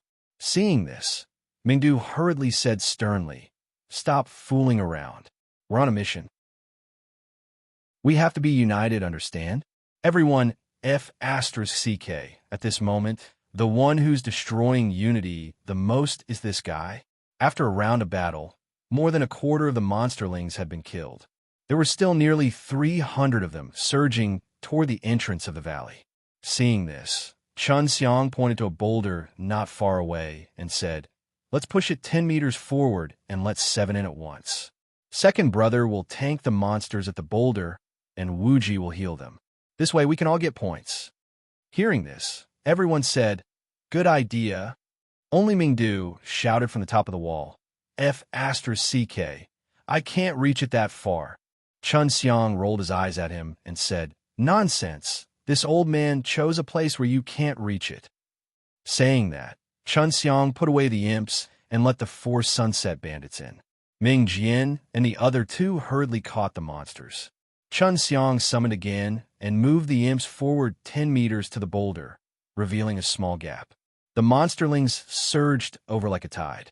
Yin Lao Air took advantage of the gap and followed up. He used Shield Bash to send the monsterlings flying. Then, Chun Xiang twisted and froze them, forming a barrier again. At the same time, the 4 sunset bandits had been killed. The 3 melee attackers returned to the front line. Chun Xiang released, blocked, and froze the monsters in one go. With a wave of his hand, he had these monsterlings in the palm of his hand. Everyone, who had been immersed in the shock brought by Wang Yu, could not help but be stunned when they saw the seamless teamwork of the 5. Did you guys see that? That warlock has such precise control. What did control mean? It meant that if I told you to advance, you would advance. If I told you to retreat, you would retreat. Everything on the battlefield was under my control. Clearly, this warlock Chun Xiang was a master of the word control. And that shield warrior, his timing is perfect. If he's a second slower or a second faster, someone will escape. Those 3 attackers are the best. 4 level, 25 monsterlings can be killed in minutes. What kind of equipment do they have? At this time, Mingdu climbed down from a wall and ran behind Chun Xiang. He raised his hand and killed a sunset gangster with a grenade. He jumped and said, You guys are too mean. How dare you leave me alone? Mingdu's grenade stunned the onlookers again.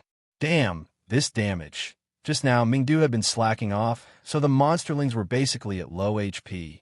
Therefore, they cannot see much. However, the sunset gangster was at full HP, but he was still killed by a grenade. His magic damage was unbelievable. Among the 7 of them, only the cleric, Wuji, did not do anything extra. After all, he was a cleric and had low combat power. The others did not need healing for the time being. Wuji could only touch his staff and stand at the back, looking into the distance with a lonely expression. In the eyes of the onlookers, this figure had the demeanor of a profound and lofty master. Seeing Wuji like this, everyone guessed this cleric is said to be their boss. He must be even more amazing to have such strong subordinates. A grandmaster of combat who could solo the boss, an invincible warlock who could control the field, a tank who could hold the fort by himself for super fighters, and a lonely expert. Thinking of this, the onlookers began to panic. They all exclaimed, "Is this the legendary Chuanjin?" As expected of a guild that dares to challenge the entire server. Based on this, it seems that they do have strength. Just now, the front line was at the entrance of the valley, so they could only deal with 4 monsterlings at once. With Mingdu, who did not put in any effort, the efficiency was quite low. Now, the front line was pushed forward, and they could deal with 7 monsterlings at once. The 4 DPSers had 2 each. Although the pressure was a little greater, Mingdu had no time to steal other people's monsters. Under full output, the efficiency increased by more than a little. Chun Xiang shouted to the 4 DPSers while casting poison. This old man did not let go of the poison monsters. Don't attack them, or else this old man will kill all of you. Support also had some points. No matter how small a fly was, it was still meat. The 4 nodded and turned to the poison targets. Yin Lao air followed suit and shouted, "You guys kill the monsterlings that I touched first and let me get some points. Otherwise, I will let the monsterlings in." It seemed that it was not easy to learn, but it was easy to learn bad things.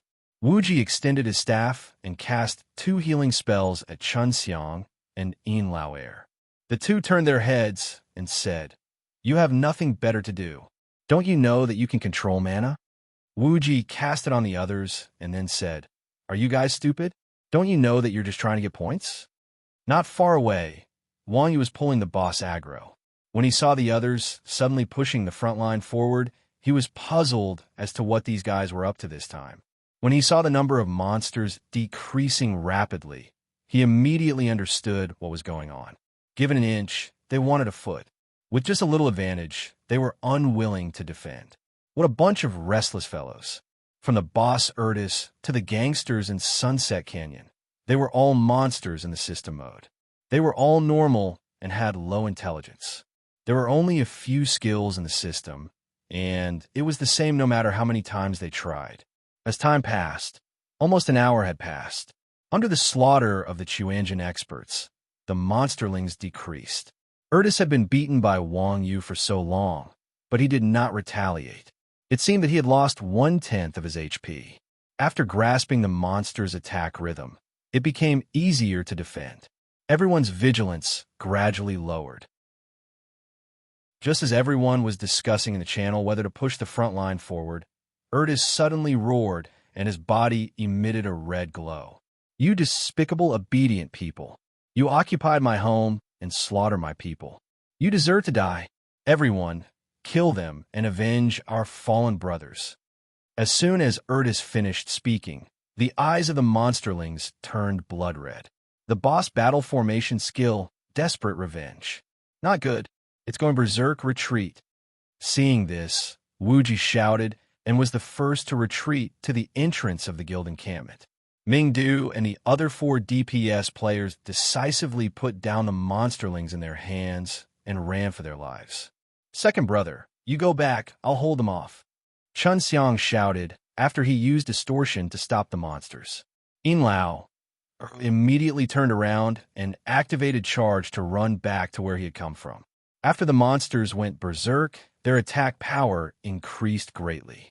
Chun Xiang's monsterlings did not even last 1 round and were killed. F***CK. Their attack power is so high. Chun Xiang screamed and gritted his teeth. He took out a scroll from his bag and threw it on the ground. Then he rolled on the ground. He did not care about his image and rolled to the entrance of the valley. Whoosh! With a gust of wind, a black barrier that was several meters long rose behind Chun Xiang, blocking the monsterlings on the other side. F***CK, what's that? Everyone was shocked. This was the first time they had seen such a terrifying skill in the game. Chun Xiang said with a pained expression, "Dark barrier? It's a beta reward. F***CK, there's only one. It can only block for 30 seconds. Remember to settle the score for me later." Ignoring Chun Xiang's words, Wuji frowned and said, "How can the boss be so shameless? He actually has such a trick up his sleeve." Mingdu said, "You can be shameless, but the system can't? You're already being merciful by not using this skill right from the start. How is it? Can you still block it?" Wuji asked Chun Xiang worriedly. Chun Xiang waved his staff on the ground and said, "These monsterlings' attack power has increased by at least 15 times. At the same time, their defense should have decreased. As long as we can poison them all, my monsterlings should be able to last one round. However, their endurance might not be able to keep up. When that time comes, we'll have to trouble second brother." "No problem," Yin Lao Air said as he placed his giant shield on the ground. It seemed that the previous battle had inspired his confidence. Chun Xiang said again, "I'm not worried about us right now. I'm worried about Iron Ox. If he can't block the boss and the boss returns to the party, with the shamelessness of the system, Warcry will definitely stack with this buff. When that happens, we definitely won't be able to block it." Chapter 44. Mingdu's mocking face Wang Yu was having a hard time dealing with the boss. Desperate Vengeance was a passive skill. It would only be triggered when less than a quarter of the monsters had been killed. It would give the monsters a strong attack buff regardless of distance. The corresponding boss would also evolve. Not only would its attack and attack speed increase, but its combat style would also be more flexible. Although it was not as overpowered as the Silver Moon Wolf King in manual mode, compared to Urtis, who only knew how to slash horizontally and vertically, Urtis's moves were much more exquisite. Wang Yu dodged Urtis's broadsword. Urtis even knew how to use his elbow to hit Wang Yu. Fortunately, Wang Yu dodged quickly. Otherwise, Urtis's attack power would have killed him on the spot. What made it difficult for Wang Yu to deal with was that Urtis seemed to have become much smarter after the evolution. Urtis and Wang Yu fought for a round. Seeing that he could not hit Wang Yu, he ran towards the monsters with all his might. Wang Yu was rather depressed. This was a level 40 gold tier boss. If she was chased by the boss, it wouldn't be too difficult. However, the boss didn't care about her at all and insisted on fighting alongside her subordinates. How could she, a level 16 Grandmaster combat, stop him? Urtis was really a good leader who cared about his subordinates. Wang Yu tried all sorts of moves. Grab with his knee, grab with his grasping cloud. He even used the treacherous move of extending his leg to trip Urtis. However, the effect was minimal. Urtis was not angry. He got up, patted the ground, and continued to ignore Wang Yu as he regrouped with his subordinates. The people in the valley were still puzzled. What's wrong with Urtis? Was his brain eaten by a dog for a flash of red light? Taking a beating and not retaliating? He even got tripped by a player. How embarrassing for the boss. Urtis's willpower was very strong. With Wang Yu's current weak body, he could not do anything. F***CK. I can't stop him. Urtis is determined to bully you guys. I'm at my wit's end. Wang Yu said helplessly in the channel. Mingdu exclaimed, "What's going on? It doesn't make sense. Iron Ox has been fighting for so long. Don't they hate each other at all? Who knows? She's suddenly ignoring me." Wang Yu was more depressed than anyone else. He was having a good time throwing punches and kicks just now, but his opponents suddenly stopped playing with him. Could it be that he couldn't afford to lose because he didn't get hit by Urtis? Bao San asked in the channel. Speaking of which, did this boss evolve? He must have evolved. He used to be stupid, but now he knows how to use his elbow, Wang Yu said. Bao San said in shock, "Then it's over. Now Urtis's aggro is gone." No hatred? What do you mean? Not only did Wang Yu not understand, even Ming Jian, Dao Xue, and the others were stunned. Chun Xiang, who had participated in the closed beta, explained, "Haven't you seen a boss evolve before? Now that the AI has improved, the aggro system has also changed. Now his aggro has been reshuffled, and it is no longer based on damage output and aggro skills." F***CK. Doesn't that mean we can't fight this boss? Everyone was shocked. The aggro setting was the most important setting in all online games. With it, the traditional warrior-mage-priest combination could be used to its fullest. Now that aggro skills were no longer useful, wouldn't the frontline tanks lose their ability to tank monsters? Tanks were the most important class in Western fantasy, second to none. No matter in which game, tanks were the focus of the guild's development. A good tank could shoulder the safety of a small team. The main task of a tank was to use various taunt skills to pull the boss aggro. With the boss aggro system reset, the tank's taunt would be completely useless. In that case, the damage output classes behind the tank would lose their safety. That was how the team was wiped out. So, when they heard that the boss aggro system was reset, everyone's first thought was that their lives were in danger. Wuji said unhurriedly, "There are no bosses in this world that can't be dealt with. According to this system, the boss will definitely pick the weakest among us first. When that happens, he will attack whoever is the weakest." Oh, then I'm relieved. Everyone was relieved. It seemed like they all thought that they were experts. It was fine as long as they didn't die. Only Wang Yu sighed, "This isn't easy." Everyone asked curiously, "He's not attacking you. Why are you sighing?" Don't look at how unruly these people were. In their hearts, they still recognized Wang Yu's strength. "If the boss doesn't attack me, won't you all be finished?" Wang Yu's teacher said. F***CK. The expert's dignity was being trampled on like never before. "Then what do we do now? The boss is coming soon." Lao asked from the front line. Now that the monsters were blocking the entrance and the boss was behind them, if they abandoned the monsters, they would lose their base. If they didn't attack the boss, they would lose their lives. Wuji pondered. Brother Chun and Second Bro have a lot of HP. The boss definitely won't attack them. The two of them will block the entrance. The five of us will attack the monsters from behind. Don't let the boss get close to the monsters. Will that work? Famous Sword Dao Shui asked cautiously. There are 100 monsters with high attack. Just touching them will be enough to make us suffer. Wuji said disdainfully, "Tisich, don't you trust my skills?" Okay. Send me to the boulder. Listen to my commands." As soon as Wuji finished speaking, Bao San was the first to attack. With a set of attacks, he killed the Sunset Bandit at the front. The four of them protected Wuji in the middle and killed their way out. The boulder was only 10 meters in front of them. The five of them quickly gathered beside the boulder. Then, Bao San raised his hand and pushed Wuji onto the boulder. The boulder was about the same height as the wall. The monsters couldn't climb it at all. Apart from the Sunset Bandit's crossbow, no one could hit him. So, Wuji was relatively safe. Mingdu was very envious. He said to the others, "Come, give me a hand. I'll go up too." Everyone shook their heads. No one wanted to be this *TCH's ladder. Wuji said, "Mingdu, your magic attack is high. Go around and help Iron Ox." Mingdu glanced at Wang Yu, who was chasing after the boss and throwing punches and kicks at it, and said happily, "Great." Seeing how stupid this boss was, if they really killed it, who knew how many points they would get? Thinking of this, Mingdu turned around and ran in the direction of the boss. He shouted, "Grandson, watch out for lightning." A lightning bolt hit Erda's head. -844, a blood-red number, floated above Erda's head. Erdis, who originally had nothing to worry about and only wanted to live and die with his little brother, suddenly shivered. He stared with his bell-like, blood-red eyes and changed his direction.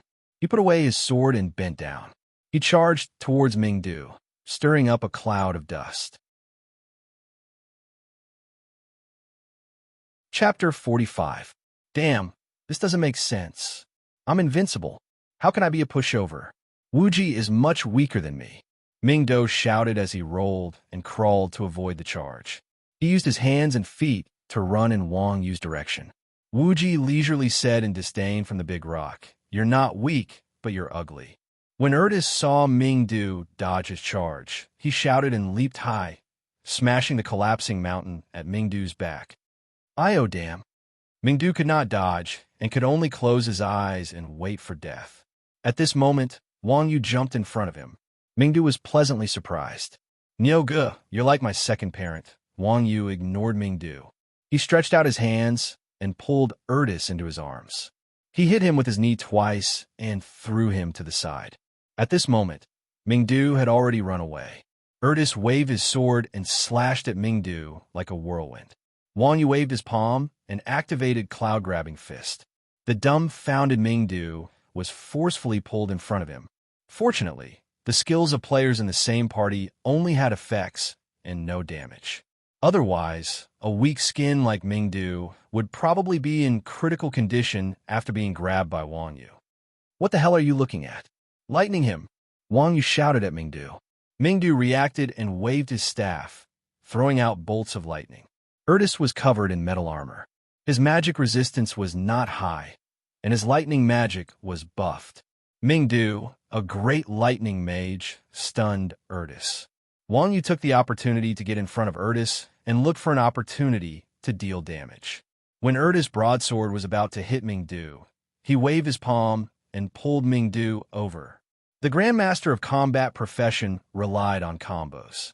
Compared to other melee classes, their skill cooldowns were shockingly short. With Wang Yu's help, Mingdu did not even have to move around. His DPS was extremely happy. He threw a grenade to the left and a grenade to the right. Whenever he was free, he would throw a fireball. As long as he did not miss his target, it was fine. Erdis's HP was clearly decreasing. On the other side, Wuji and the other three had also slowly grasped the rhythm of the battle. These monsters had high attack and low defense. As long as the healers could keep up, it would be easy to defeat them. Wuji's technique was at the level of a pro player. He timed his recovery spells perfectly and threw them accurately without wasting any of them. Bao San and the others didn't have to worry about their HP at all. They just had to face the monsters head-on. At this moment, Wuji was standing on top of a large boulder. He commanded the three of them to scurry to the west, eliminating all the sunset thieves that could threaten him. The sunset thieves were the main damage output of the monsters. Now that all of them were eliminated, not only was Wuji's safety guaranteed, but the pressure on the healers was also greatly reduced. Without the damage output of the monsters, the pressure on Brother Chun's side was also greatly reduced. Originally, he had been passively taking hits, but now he could take a few surprise hits from the monsters. The spectators on top of the canyon were speechless as they watched the battle at the bottom of the canyon. What a bunch of perverted people. The system only had so many tricks up its sleeves. Once they were familiar with the rhythm, everything was not as difficult as they had imagined. After all, it was only an A-rank quest. Even when the monsters were slowly surrounded and killed, there were no more problems. Everyone heaved a sigh of relief. At the same time, Boss Erdis roared in indignation. His soul returned to the sky, leaving behind a pile of items. Erdis was probably the most frustrating boss in the world of Rebirth. From birth to death, his damage output was 0. He could be considered a weirdo in the world of bosses. After Erdis died, everyone received a system notification. Points are being calculated. Do not log off within 10 minutes. Otherwise, the system will not be responsible for any mistakes. F***CK. He died just like that? That's too easy. I'm a genius. Oldley was wild with joy. He bent down to pick up the items. He had never thought that 2 people could kill a gold rank boss that was 25 levels higher than him. Huh, Oldley, you're not dead? Everyone saw that Mingdu was still alive and kicking after being chased by the boss for so long. Mingdu said proudly, "Of course, my positioning is godlike. Let me tell you, I killed the boss without losing a single bit of health." Cough, cough. Wang Yu coughed at the side and did not say anything. Mingdu said hurriedly, "Of course, it's mainly because Iron Ox and I coordinated well." Che! Everyone looked at him in disdain. Everyone knew that without Wang Yu, Mingdu would have died countless times. What did the boss drop? Everyone was most interested in the equipment that the gold rank boss dropped. Mingdu took out all the items that the boss had dropped. Sunset Streak, Warblade, Dark Gold, Attack, 115-150 mana, 42-75 Valor, Passive Skill. Normal attacks have a 30% chance of crippling the target, reducing attack speed by 35 points and movement speed by 35%. Divine Power, Passive Skill. When attacking in close range, there is a 25% chance of dealing heavy damage to the target and causing a 0.05 stun. Frenzy, Active Skill. For 30 seconds, all players in the same party will have a 30% increase in stats. Collapsing Mountain, active skill. Casting range is 500. Damage is 120% of a user's attack. Range is 300. Cooldown, 8 seconds. Consumes 100 MP class requirement. Warrior, Paladin level requirement. 30 Titans armor, silver, physical defense. 110-130 magic resist. 22-35 Titan strength. Max HP increased by 500. Titan's heart will not be attacked by players for 5 seconds. Can heal wounds and increase max HP regeneration by 2%. Class requirement. Warrior, Paladin level requirement. 20 triple slash. Rare class requirement. Weapon Warrior backstab enhancement. Rare class requirement. Assassin. Finally, there was a potion recipe. Intermediate health potion. Rare class requirement. Pharmacist F***CK. After taking out all the items, Mingdu's face turned green. All the items were for melee classes. None of them were useful to him. This was reasonable. Erdis was a warrior-type boss. No matter how unreliable the system was, it would not let him drop staff. He was a bandit. Would he have the interest to collect items? Mingdu did not like it, but it did not mean that the others did not like it. Yinlao, Air, Bao San, and Ming Jian Daoxue stared at the pile of items. They were drooling. How should we split this? Wang Yu asked for everyone's opinion. Wang Yu was not a selfish person. He knew that if there was no one else to hold back the monsters, and without Mingdu's help, it would be impossible for him to defeat the boss. Since the quest belonged to everyone, he could not take all the loot for himself. Air. Everyone lowered their heads. They knew how the boss died. Wang Yu knew himself, so they were even more embarrassed to say anything. In the end, it was Wuji, the guild leader, who made the decision. He said to Wang Yu, "You contributed the most this time. You can pick one first. We'll take the rest and split the money according to the market price." Wang Yu scratched his head and took the intermediate health potion recipe. "If there's nothing that I can use, I'll take this." Seeing that no one had any objections, Wuji said, "We'll buy the rest according to the market price and then split it evenly." Daoxue, you set the price. The Titan armor had high physical defense and 2 good passive skills. It was the best for tanks. It was taken by Yinlao Air. Triple slash was a rare skill for weapon warriors. Bao San was the only weapon warrior in the group. Naturally, Bao San took it. Although the skill was expensive, Bao San was rich. There was no need to talk about enhanced backstab. It was obviously used by Ming Jian Daoxue. Ming Jian Daoxue was not someone who lacked money, so he took it. Sunset Streak was a level 30 weapon.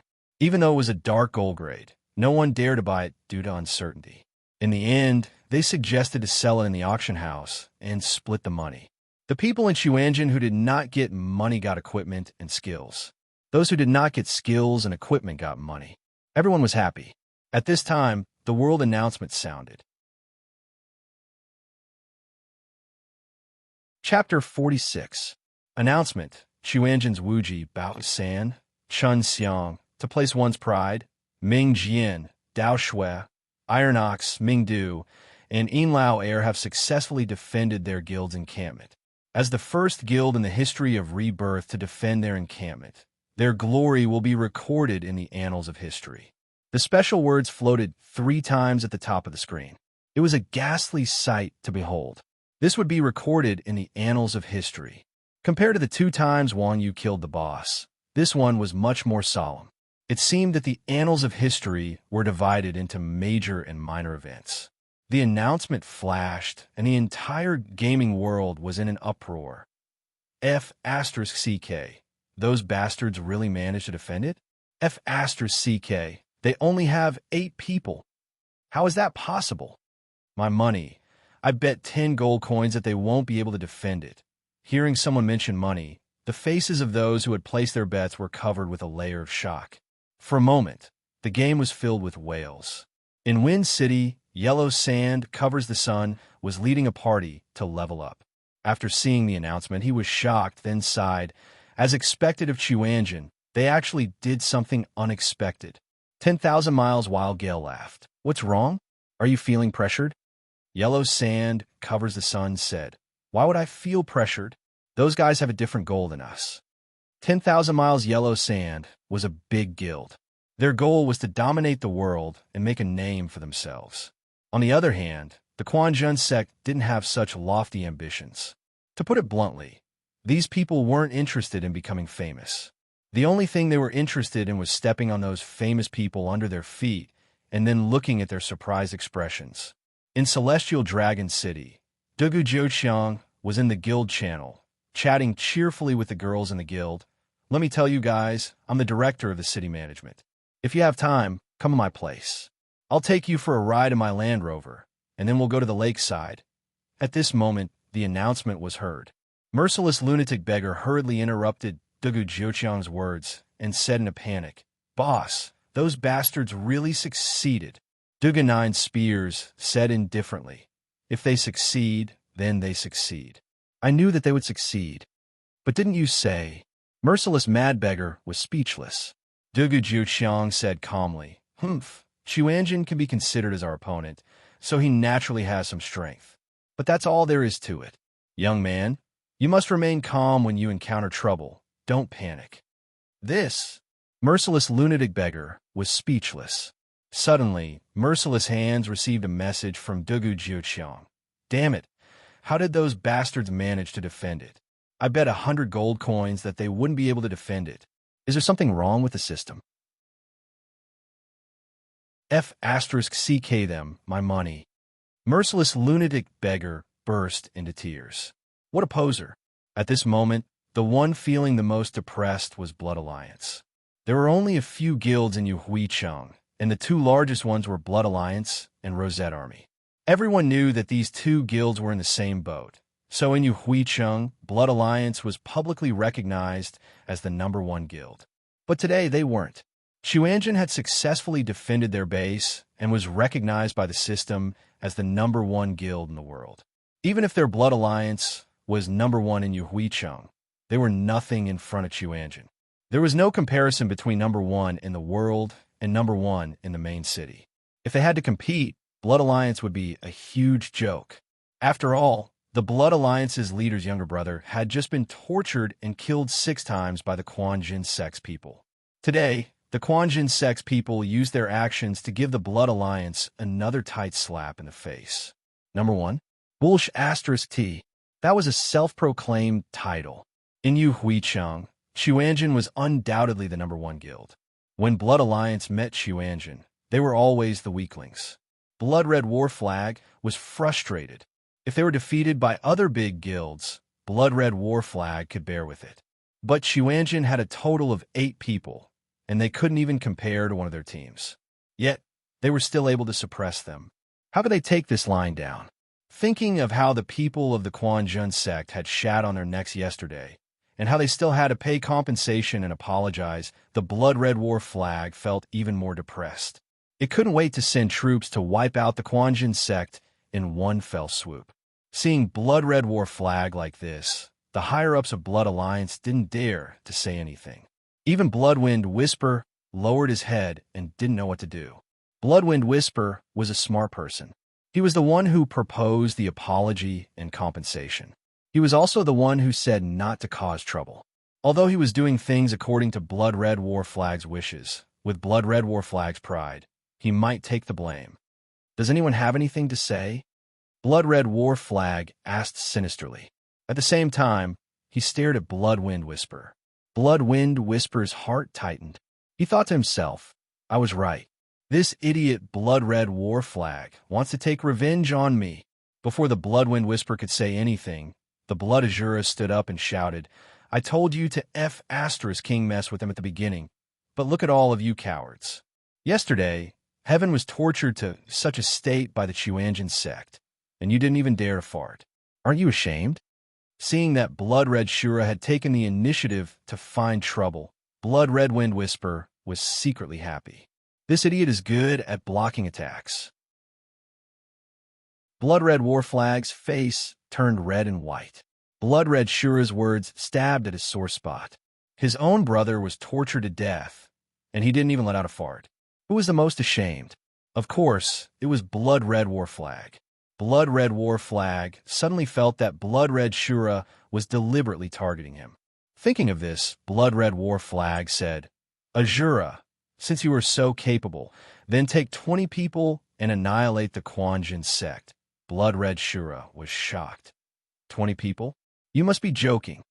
The Crimson Azura had personally experienced Wang Yu's skills. Wang Yu could take on 20 people at once without much effort. Asking the Crimson Azura to bring 20 people to wipe out that group of people? Wasn't that asking him to die? What? There are only 8 of them. You don't even dare to bring 20 people? Blood Red War Flag said angrily. Blood Red Shura was stunned. If we can't beat Xuanjin, we can beat Xuanjin's friends to vent our anger. 20 people are enough to kill that group of girls several times over. Everyone was speechless. Taking it out on a girl? This Scarlet Azura's character was really terrible. Bullying the weak and fearing the strong was practically tailor-made for him. Blood Red War Flag waved his hand helplessly. Go. Don't tell them it's Blood Alliance. We can't afford to embarrass ourselves like that. While everyone in the game was shocked, the forum was also in an uproar. Today was a working day. Most players were still at work or in school. They could only use their phones and computers to browse the forum and look for news. Early in the morning, Brother Chun's announcement attracted everyone's attention. Rebirth's fans wanted to skip school and work to see what was going on in the game. There was no lack of meddlesome people on the forum. Some players loved to post and broadcast the process back and forth until the end of the defense. A video of Xuanjin defending the encampment was posted online.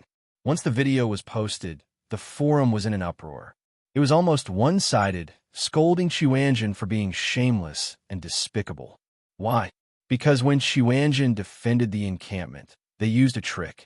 Wuji blocked the encampment at the mountain at the entrance of the valley. Then, the 7 of them blocked the entrance and killed monsters. This was even easier than leveling up. How could the players who were watching take this as a joke? When the players heard that Xuanjin had successfully defended the encampment, they were shocked. After watching the video, their shock turned into disdain. Defending the encampment was supposed to be hot-blooded. Who were they trying to fool with this shameless act?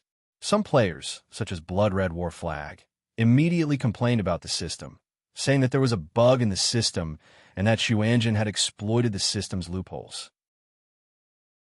They suggested that the mission be canceled and that the players in Xuanjin be deleted. The system quickly replied, Rebirth is a full simulation game. Everything is possible. There are no abnormalities in Xuanjin's data. I hope that the players can diverge their thoughts and work hard to find the fun in the game. F***CK, Blood Red War Flag, almost flipped the table when they received the reply. Diverge their thoughts? Doesn't that mean that they are stupid? F***CK. Of course, these keyboard warriors were just low-level players who could talk without feeling any pain in their backs. Those who had witnessed the battle knew how tragic it was. Xuanjin looked relaxed on the video, but it was only on the surface. Some of the expert players in Rebirth saw through the trick. After China's #1 guild, 9 States Empire's #1 player, 3 Mountains 5 Peaks, watched the video, he frowned and was shocked speechless. Upon seeing 3 Mountains 5 Peaks' expression, 5 Lakes 4 Seas, who was also from the same studio, said with a smile, Old 3, what's with that expression? I've heard of Xuanjin before. They used to be a small group that specialized in Eastern Wuxia games. As for their personalities, they are quite unique. However, from the video, although their levels are quite high, their strength is very average. They were able to defend the guild this time because of a bug in the system. There's nothing remarkable about it. Chapter 47. Oh, you've seen through their tricks? 5 Lakes 4 Seas asked with a smile. His tone was filled with disdain towards Xuanjin. The 9 States Empire was considered the guild with the deepest foundation in the Xia gaming circle. As a professional player, 5 Lakes 4 Seas had played the game for a long time. There were people who relied on system bugs to clear dungeons and bosses in the game, but they had never used such a thing to show off.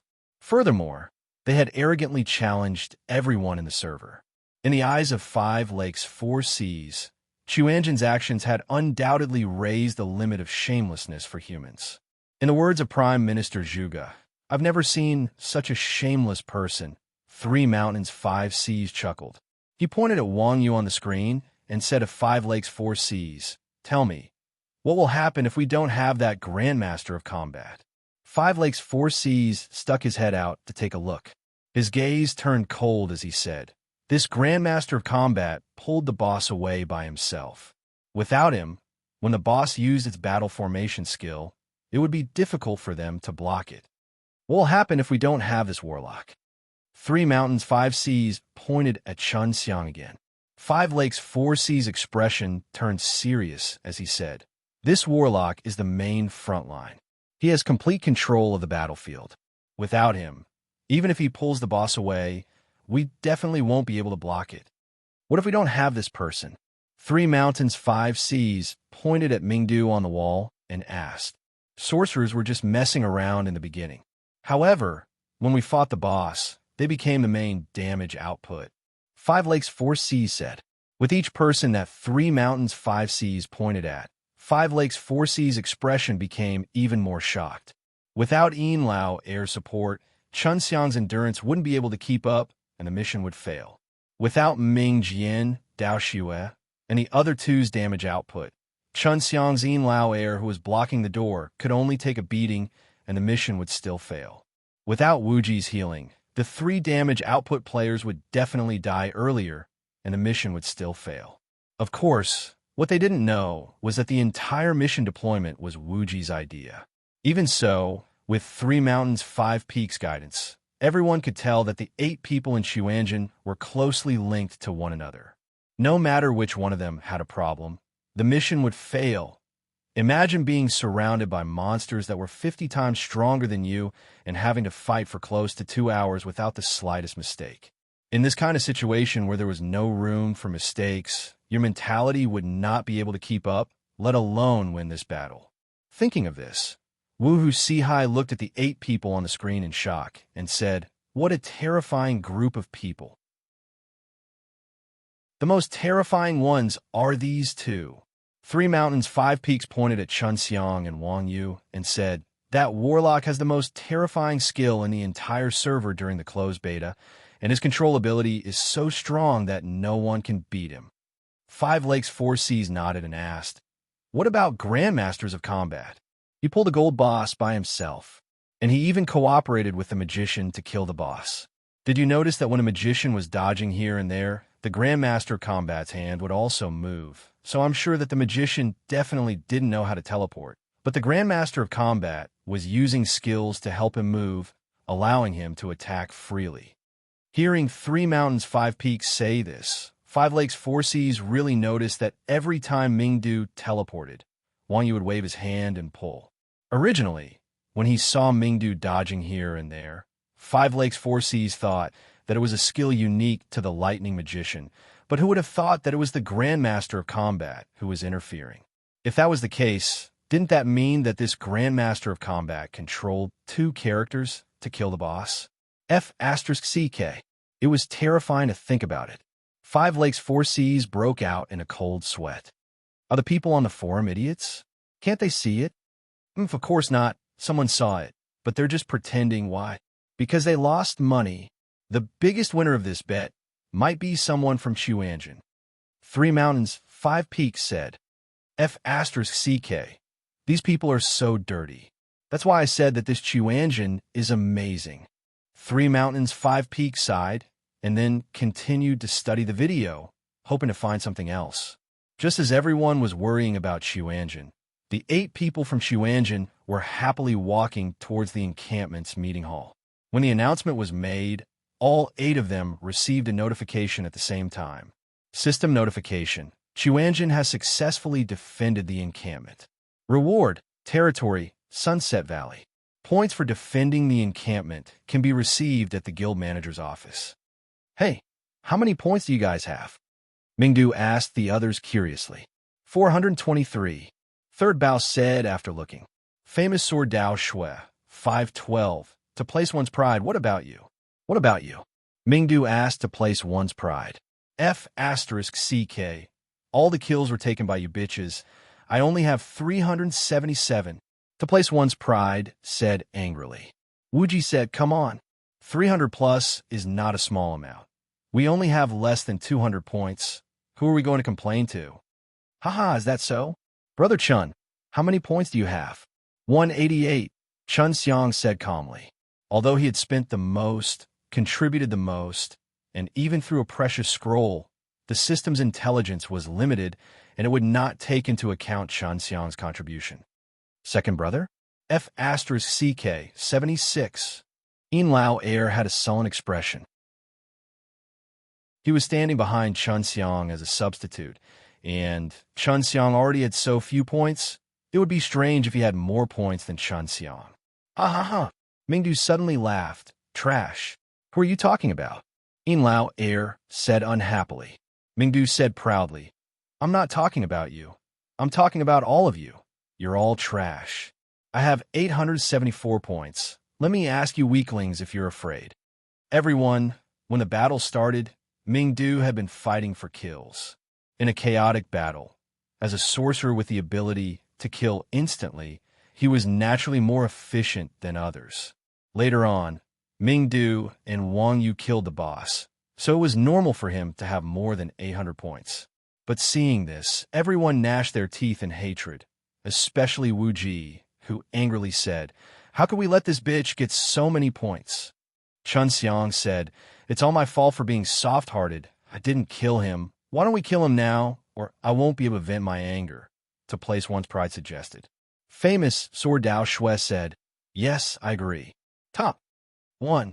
Everyone expressed their stance and surrounded them with unfriendly expressions. Mingdu said in panic, Agree my ass, you scum. Are you jealous that I'm wise and invincible? So what if I am? Everyone replied coldly. Mingdu immediately shouted righteously, Okay, big brothers, I was wrong.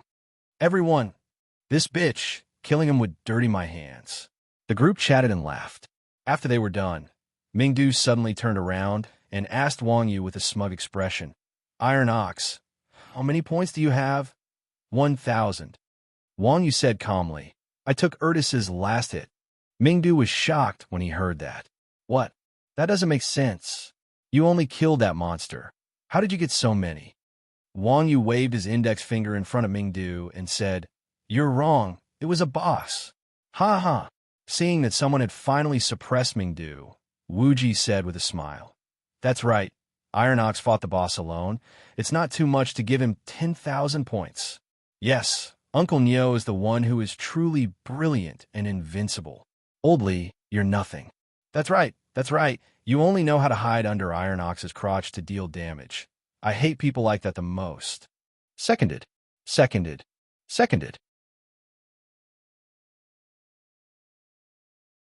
Chapter 48. The meeting hall of the guild encampment was a landmark building. The NPC called Guild Manager was at the corner of the door. The old waiter was hidden in the shadows and had a wretched expression on his face. When he saw the 8 of them coming in, he greeted them from afar. Respected warriors of the Quan Jin sect, welcome back in victory. I am a manager of this place. How can I help you? We are here to receive our rewards. Wuji walked up and said. The manager nodded. You have completely annihilated the Sunset Bandits. You are warriors of Yuhuicheng. On behalf of the city lord, I will give you your rewards. After the old man finished speaking, a white light flashed on the 8 people. They received a system notification.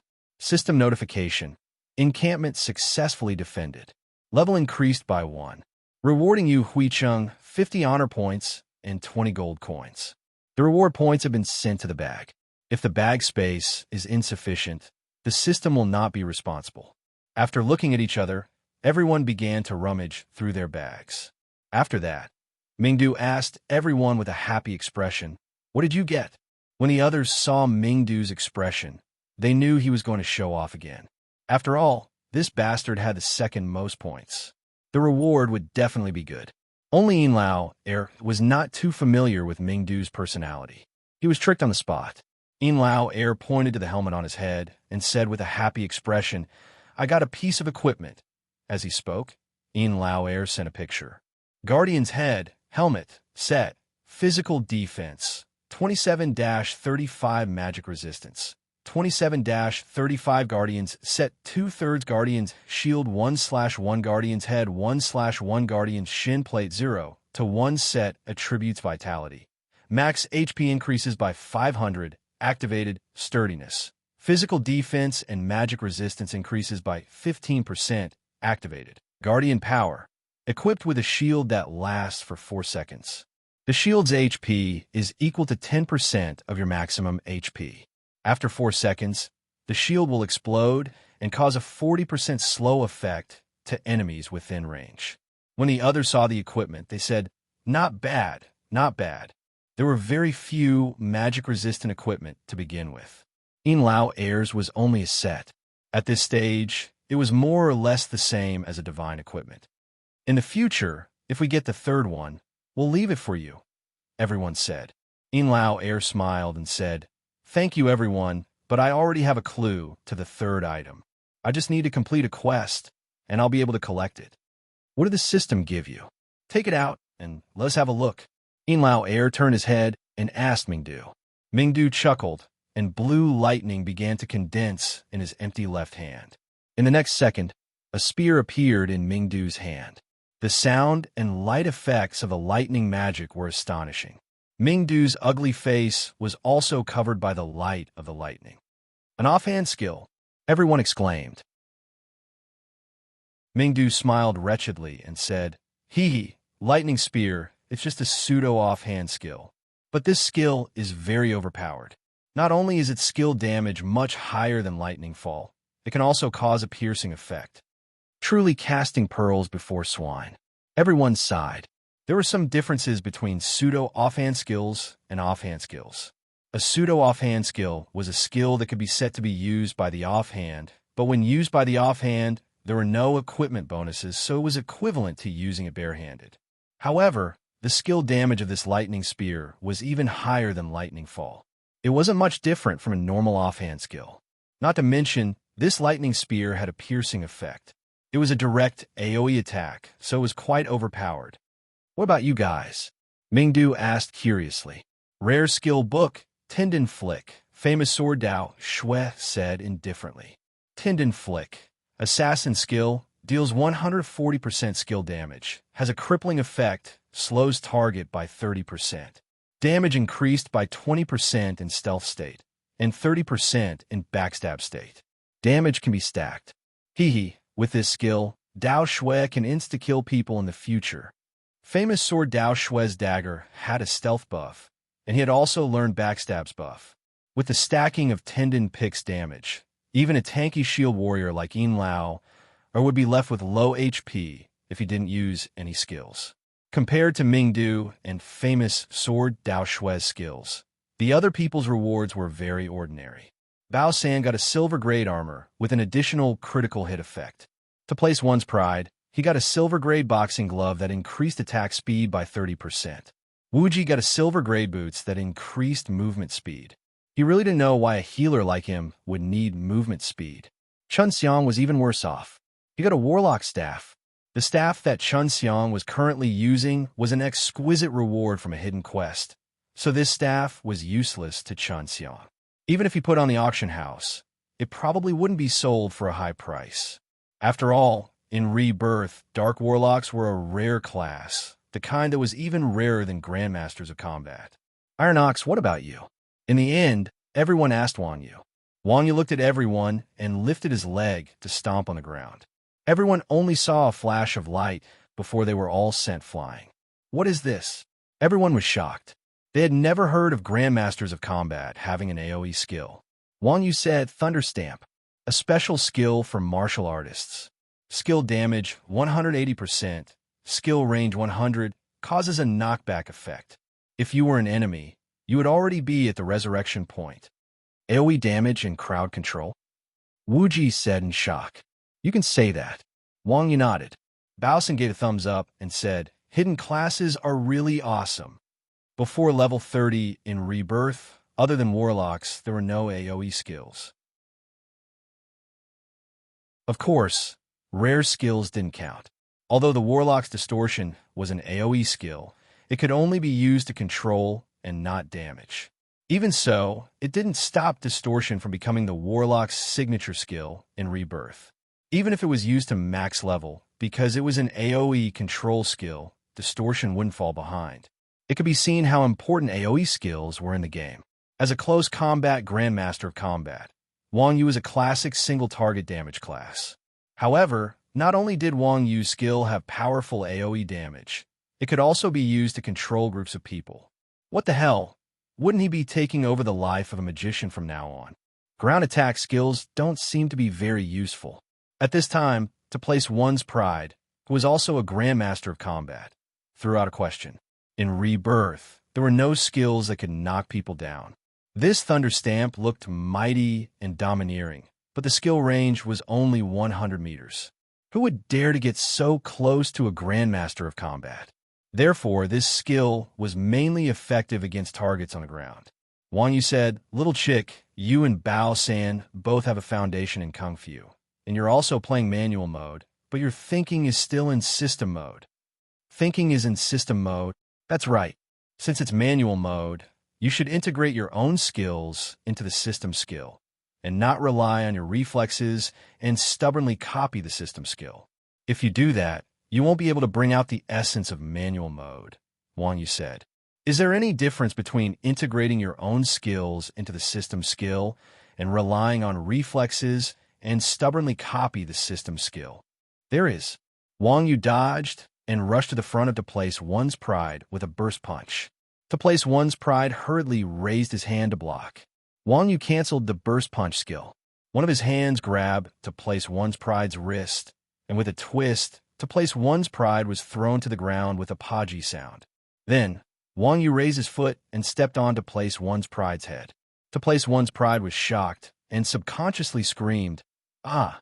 Wang Yu's foot stopped 1 centimeter away from to place one's pride's head and then asked faintly, "Do you understand?" "Yes, I understand." To place one's pride nodded continuously. Although this game didn't have skills that could knock someone over, in manual mode, one could use the skills in real life to knock someone over. To place one's pride had always relied on his quick reflexes to play the game, and he only used the system skill. He had never thought of integrating the skills in real life into the game. This way, he would at most be faster than the average person, and his positioning would be slightly better. There was actually not much room for improvement.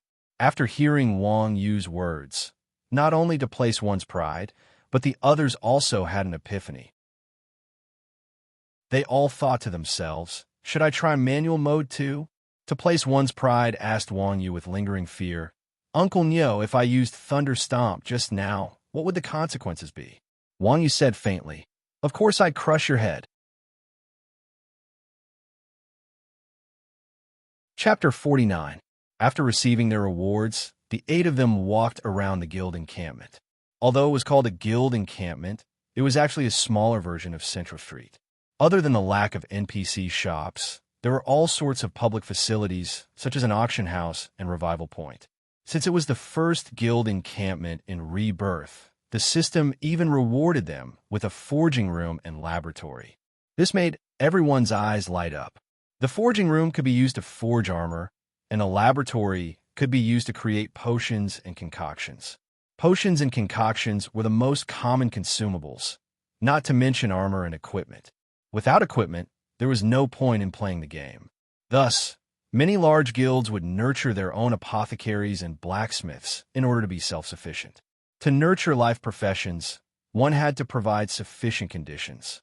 Other than large amounts of blueprints and recipes, the most important were the forging room and laboratory.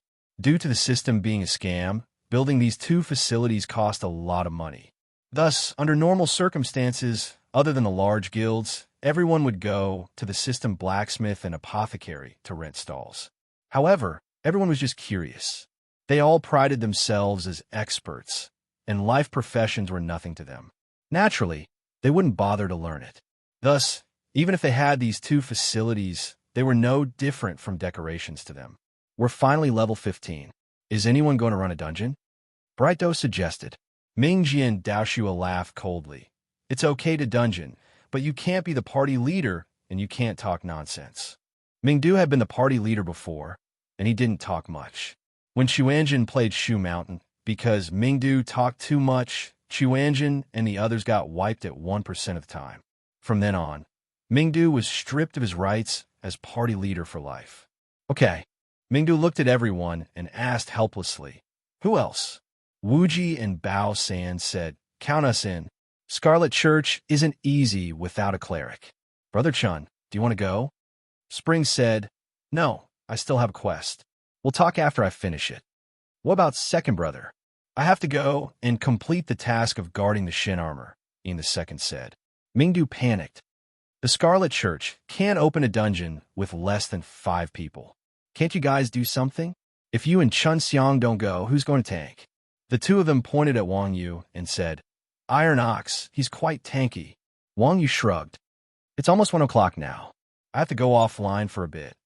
Everyone understood and said, "Oh, your wife must have gotten off work." Wang Yu blushed and said, "It's not what you think." "Understood. Get lost." Everyone pointed their middle fingers at him. "Sigh." Wang Yu sighed helplessly and went offline. To place one's pride, he said, "Isn't it just tanking monsters? Let me try. If Uncle Neo can do it, I can do it too." It was almost 1 o'clock. Mu Zixian had already gotten off work and returned home. She had already made dinner. Wang Yu logged off and took off his helmet. He found Mu Zixian sitting by his bed, staring at him in a daze. "What are you looking at?" Wang Yu threw down his helmet and asked with a smile. Mu Zixian smiled and said, "I didn't notice it before, but now I realize that you look pretty good when you smile. Are you flirting with girls in the game? Your smile is so perverted." Wang Yu was speechless. After being married for so long, Wang Yu had been living a hard life, so he didn't smile much. Recently, he didn't know if it was because he had earned money or because the game was really interesting, but Wang Yu's smile had increased. Even when he was playing the game, he had a smile on his face. "I don't have time to flirt with girls.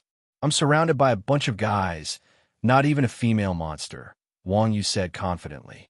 "Oomph, that's good. If I find out that you dare to betray me..." Mu Zixian clenched her fist and threatened Wang Yu. She then said, "The food is getting cold. Hurry up and eat." "Okay." After eating, Mu Zixian cleaned up the dishes and changed into casual clothes. Wang Yu asked curiously, "Don't you have to go to work in the afternoon?" Mu Zixian pointed at the perpetual calendar on the wall and said, "Don't you look at the date? Today is the Lunar New Year. The company is on holiday."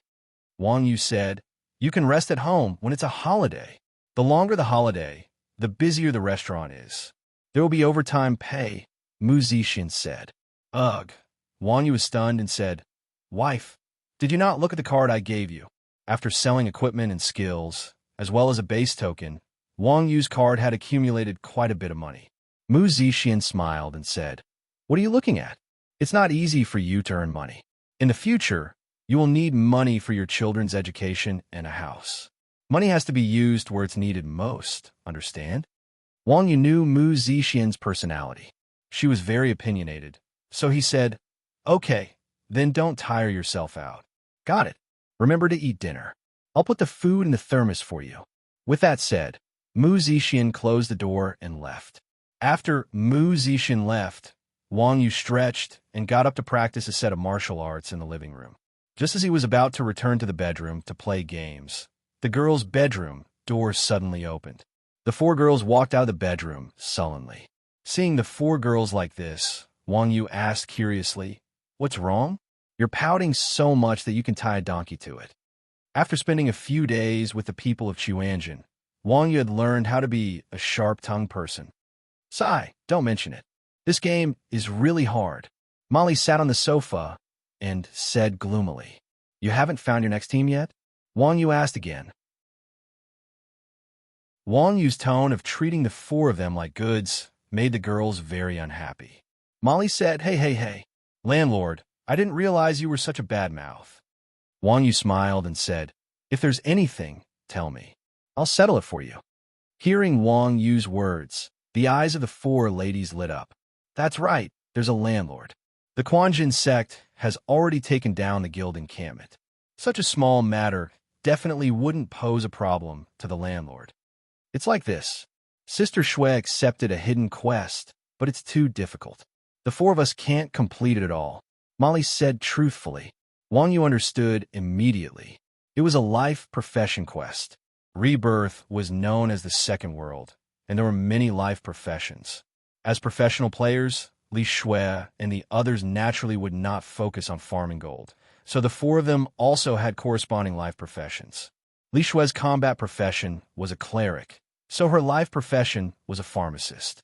This time, the quest she accepted was issued by an NPC in the potion shop who usually did not speak. It was the legendary hidden quest. Li Shui did not know what the hidden quest's final reward was, but in the first round, the NPC gave her a silver-grade herb hoe. The rewards later on would definitely be rich. However, the four of them were limited, and they were stuck in the first round of the second round. In one morning, the four of them failed 4 times, and Li Shui was about to give up. That's it. Why didn't you look for me? Wang Yu asked. Do you think I'm an outsider? Don't forget, I'm also a member of the gold farming team. Li Shui said, didn't you say you were guarding the guild base? So, then you can go online and message me. Don't you have to go? Li Shui asked. Li Shui did not know that Wang Yu was an expert before, but now she knew.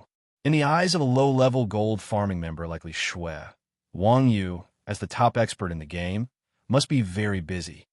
It's just a game. What's there to be busy about? Your business is my business. No matter how busy I am, it's not as important as this. All right, everyone, don't look so sad. Just call me when you're online. After saying that, Wang Yu waved at the four of them and went into his bedroom. With Wang Yu's promise, the four women's expressions changed from sadness to joy. Molly hugged Li Shui's shoulder and said happily, Aya, our landlord is still reliable at crucial times. Yes, as expected of the only man in the family. Meng Meng and Xiao Yi echoed. The only man? Li Shui's face instantly turned red. The girls were shocked. Big sister, what's wrong? Chapter 50. When Wang Yu came online again, Ming Du and the others seemed to have finished clearing the instance dungeon and were spamming the channel. In the past, it was a group of people clearing Ming Du alone, but this time was an exception. Ming Du, Bao San, and the others were clearing to place one's pride as if their lives depended on it. To place one's pride had a short temper, but he didn't even let out a fart. If it wasn't for the fact that he was online, Wang Yu would have thought that to place one's pride wasn't there. What's going on? Look at how scared the kid is. You can't vent your anger on the kid, even if you didn't clear the instance dungeon. Wang Yu saw the situation and immediately came to mediate. We cleared it, Bao San said in a bad mood. Wang Yu was surprised. You're still scolding after clearing it? Ming Do said, damn it, this little thing almost caused our team to be wiped out. These 5 players were all experts who were hard to come by. To be able to wipe them out in a normal dungeon was no small crime. Wang Yu was speechless. Are you sure it wasn't because of you that we almost wiped out? Mingdu's shamelessness was something Wang Yu had experienced before. It was inevitable that he would shift the blame to someone else. Ming Jian Daoxue said, it's not Mingdu's fault, it's to place one's pride. How embarrassing. What happened? Hearing Ming Jian Daoxue say that, Wang Yu was even more puzzled. Ming Jian Daoxue was one of the few honest people in Xuanjin. He probably wouldn't lie. Wu Ji said coldly. He was dumbfounded when he saw the boss. Don't you think it's embarrassing? Kids just haven't seen the world. How ugly must the boss be? Did he scare the kids? Wang Yu asked. Bao San said, Bullsh asterisk T. It's a female boss. So that's how it is. Wang Yu understood and looked at to place one's pride with disdain. So young, what's wrong with not seeing a woman before? To place one's pride did not refute when others said this. To place one's pride, however, when Wang Yu said this, he said disdainfully, Humph, I'm not like you. Henpecked. Wang Yu's face darkened. Are you two together? Yeah. Everyone replied in unison. How can you scold him for this kind of thing? To teach a child, you have to hit him. To place one's pride roared. Iron Ox, F asterisk CKU. Turning off the guild channel, Wang Yu teleported to Yu Huicheng through the guild's teleportation circle. After taking a stroll around the central street, Li Shui and the others logged into the game. Where are you? Li Shui sent a message to Wang Yu as soon as she got online. Yu Huicheng, I'm waiting for you. Wang Yu replied. Okay, we're at the potion shop. Are you far? Li Shui asked. I'm at the entrance. As he spoke, Wang Yu entered the potion shop and saw Li Shui and the others. The four of them were standing at the entrance of the potion shop, being scolded by an NPC with a head full of white hair. This is your fourth failure. I have a total of 5 portions of this poison. This will be the last. If you can't complete it again, I'll find someone else. The 4 girls stood there, not daring to talk back. However, from their expressions, they were either daydreaming or chatting with someone else. The NPC was just a set of data. Who would take it seriously? When the old man finally finished his nonsense, Li Shui excitedly took a dark green bottle from the old man's hand. After thanking him, the 4 girls walked over to Wang Yu with smiles on their faces. You, landlord. Yeah, what kind of quest is this? You even got scolded by an NPC. You guys sure are unlucky. Wang Yu laughed. Li Shui said, this old man's name is Upus. He wants us to go to the Sunset Mountains to retrieve a key, but the key is in the hands of his nemesis, the alchemist Howard. Howard is a boss. He's very strong, and we can't beat him at all. Oh, then what's the meaning of the poison he gave you? Wang Yu had heard the gist of it from the side. Li Shui said, this poison is an important item. It's for Howard to eat. How sinister. You've already let Howard eat it so many times. Will he still eat it? Wang Yu asked, puzzled. Even if the NPC hadn't heard the story of the boy who cried wolf, at the very least, they wouldn't be stupid. Since Upus was the publisher of the hidden quest, his AI was definitely not low. Similarly, his nemesis AI would not be low either. For a boss-level creature like this to be tricked by a few girls over and over again, why did it sound so strange? Li Shui nodded and said he ate it without hesitation. Molly interrupted. Well, that alchemist was too arrogant. Maybe he thought that we couldn't beat him even if he was poisoned, so he would happily eat it every time. Wang Yu asked, puzzled, did you put in the food and water? No, I gave it directly to him. Molly said. Wang Yu was stunned. What a bold way of poisoning, and it had even succeeded 4 times. This group of girls was really a model soldier in the world of poisoning. There must be something fishy about this, Wang Yu said after some thought. Fishy? What's fishy? The girls asked in confusion. Wang Yu rubbed his chin and thought. Since it's a hidden quest, why would he do it 5 times? There must be something fishy about it. From the Clash Change quest to Erdis's head to Hermit's embezzlement of rewards, Wang Yu had experienced the sinister hearts of the NPCs in the game time and time again. Therefore, Wang Yu had a thorough understanding of these evil designers. Since it was a hidden quest, it was impossible for them to do it several times in a row.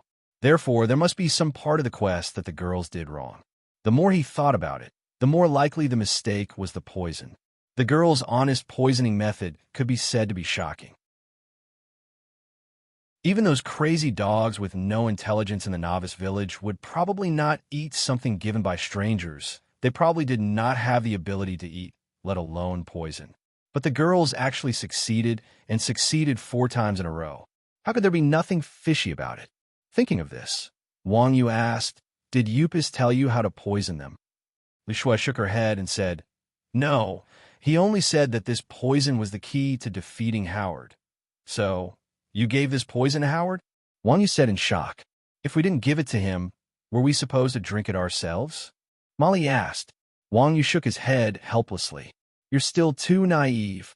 After all, before these 4 girls left Rosa Hua, they made a living by farming gold.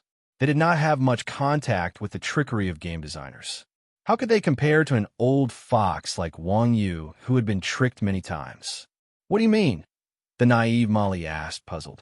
Wang Yu made a solemn vow. I can guarantee that this medicine is for you guys to drink and not for Howard. It can't be, right? Are you reliable, landlord? That's right. We can die even if we want to, but we have to take poison. The girls listened to Wang Yu and looked down on him. He actually wanted me to commit suicide by poison. I really don't know how Wang Yu managed to become the #1 expert. Li Shui thought for a while and said, Brother Yu, this is your first time playing a game, so you might not understand. This game world is different from the real world. A mission in this game is a mission. It's not as complicated as you think. It seemed that Li Shui was also used to playing traditional online games, so her thinking was the same as to place one's pride and the others belonging to the system. Wang Yu smiled and said, "How are you so sure that the NPCs in this game won't trick people? Because other online games are like this." Li Shui said without thinking. "Even if that's the case." Wang Yu nodded and said, "Is Rebirth like any other online game?" Chapter 51. Of course, Rebirth wasn't like other online games. Rebirth didn't have a mouse and keyboard, and it was the first time it used a full simulation mode. It could be considered a milestone in gaming history. But game was a game. It had the same style, and it was nothing more than a way to make money. As for scamming people, it was unheard of. Wang Yu saw that the girls still didn't believe him. So he took the poison and said, "If you don't believe me, I'll drink this poison later." "Brother Yu, you're level 17. Losing a level is too much experience. Don't take the risk," Li Shui said hurriedly. Wang Yu smiled. "It's only 10%. My friend said that clearing dungeons gives a lot of experience. I'll get it back after a few times." "But no buts. You've all died 4 times. With your leveling speed." Wang Yu didn't finish, and the girls all blushed. Indeed, their leveling speed wasn't worth mentioning in Wang Yu's eyes. "Let's go," Wang Yu called, and the 5 of them walked toward the Sunset Mountains. The Sunset Mountains were behind Yu Huicheng. Chun Xiang had once told Xuanjin that Yu Huicheng had good feng shui. The 4 spirit positions were suitable. On the left was the green dragon water, on the right was the white tiger road, in front was a vast forest, and behind it was the black tortoise. Of course, this was an online game, and feng shui was just Chun Xiang's excuse. Therefore, the people in the guild all looked down on Chun Xiang. Good feng shui, but surrounded by monsters? What nonsense! Wang Yu, who had received traditional education since he was young, was a little convinced. After all, Yu Huicheng's scenery wasn't bad. The Sunset Mountains was a high-level monster area. Most of the monsters here were level 30 to 40. At this stage, no one dared to come. However, there was a small path from Yu Huicheng to Howard the Alchemist's lair. There were basically no monsters on the path, and as long as they avoided the silly roe deer that got lost, they would be able to arrive safely. Howard's lair was at the foot of the Sunset Mountains. There was a small wooden hut at the foot of the mountain, and not a single blade of grass grew within 100 meters of the hut. As expected of a chemical researcher, he made it look like his lair had been bombarded by a biological weapon. When the 5 of them arrived at Howard's lair, Howard was holding a test tube in front of his house. He mumbled, "Shake, shake, shake." Shake or not, the old man was the same as Upus, except that Upus was bald and Howard had a bushier forehead. "Is that him?" Wang Yu asked. Li Shui said, "Yes, it's him." "Okay, let's go find the key." After saying that, the 5 of them walked over.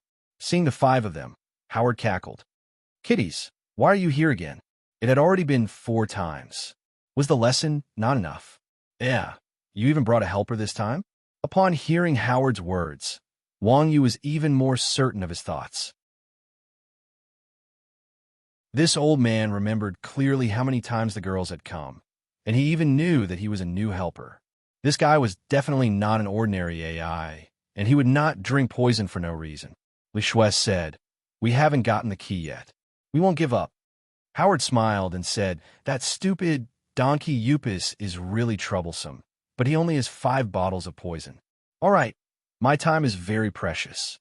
Hurry up and let me drink it." Li Shui was about to say something when Wang Yu walked over and handed the small bottle to Howard.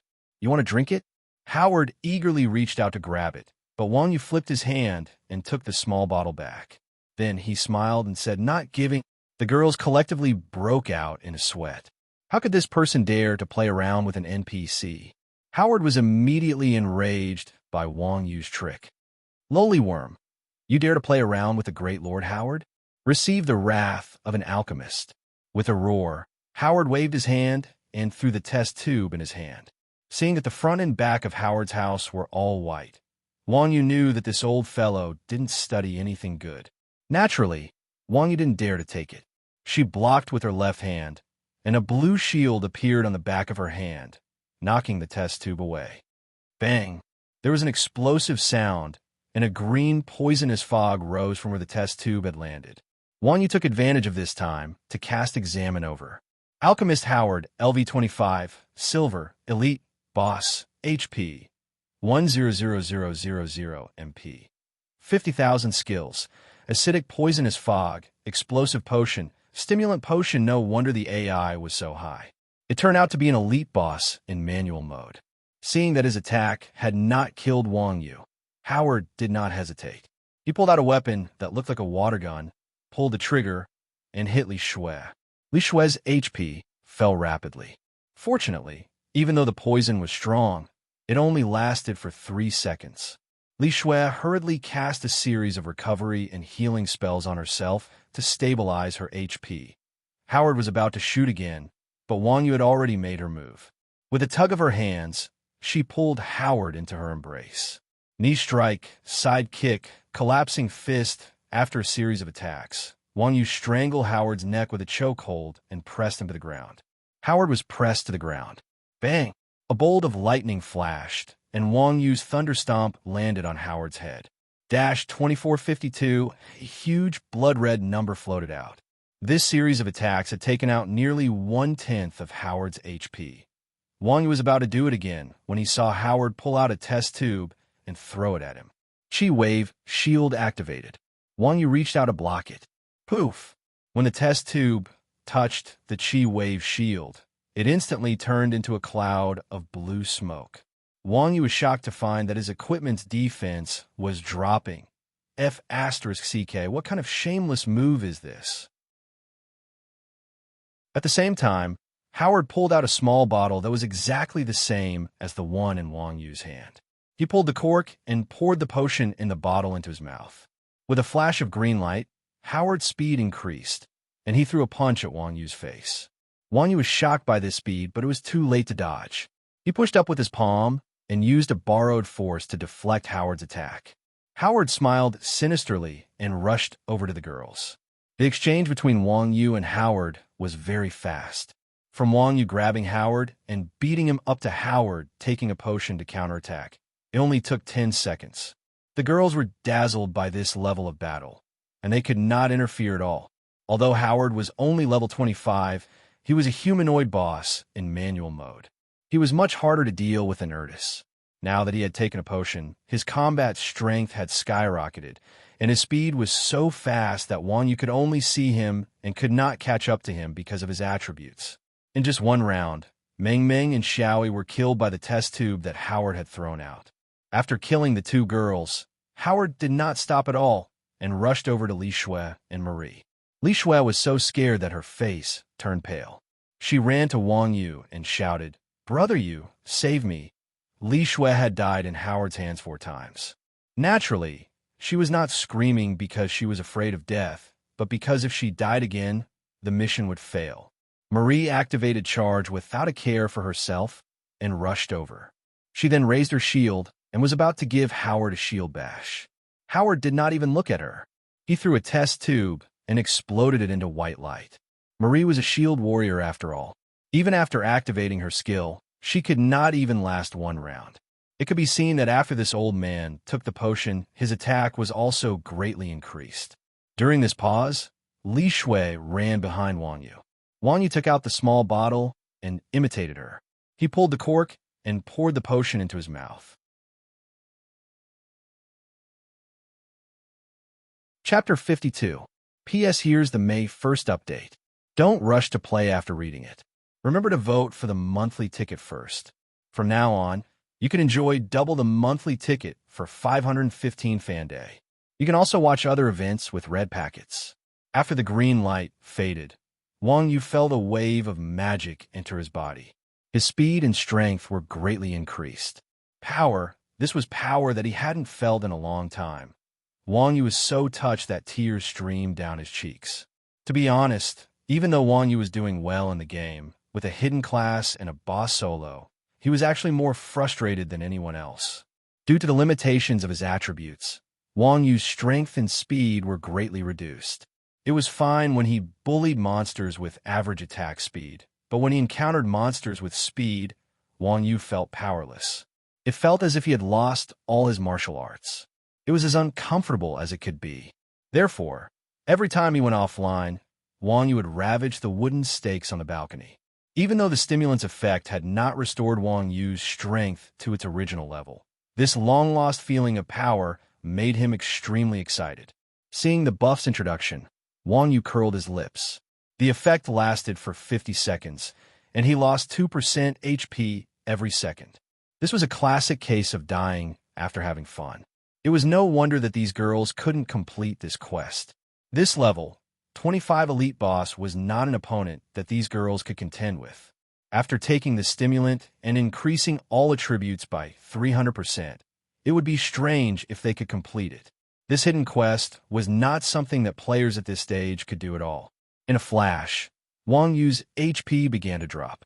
However, with the silk armor's HP recovery effect, Wang Yu was not worried about being poisoned to death after 50 seconds. "I'll stop him. You run. Run to a place where this guy can't see you," Wang Yu said to Li Shui. Wang Yu had heard from Bao San that in manual mode, the boss's thinking was no different from a human's. It would not be stupid enough to be ridiculed. Even the upgraded version of Erdis knew how to pick on pushovers, let alone Howard. After all, he was a scientist and had a much higher IQ than the bandits. It was true that Wang Yu had taken stimulants, but his basic attributes were limited. Even though they had both increased by 300%, he was still inferior to Howard. If it was a head-on clash, Wang Yu naturally wouldn't be afraid. However, he was afraid that Howard wouldn't face him head-on and would rely on his shocking speed to kill Li Shui. If Li Shui died, there would be no point in killing Howard. Although she didn't know what Wang Yu meant, Li Shui knew that she couldn't die, so she nodded, turned around, and ran. However, how could Howard let Li Shui go? With a roar, he chased after her. "Where do you think you're going?" Wang Yu reached out and grabbed Howard's arm. Howard ignored Wang Yu and struggled to break free. Unexpectedly, Wang Yu's wrist slowly turned and rested on Howard's shoulder again. No matter how Howard struggled, he couldn't exert any strength. It was as if his whole body was glued to Wang Yu's hand. Howard was so angry that he screamed and danced.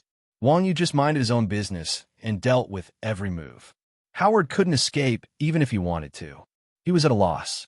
If someone were to witness this scene, they would definitely be able to recognize that Wang Yu was using the famous Tai Chi. It couldn't be helped. This kung fu was too deeply rooted in people's hearts.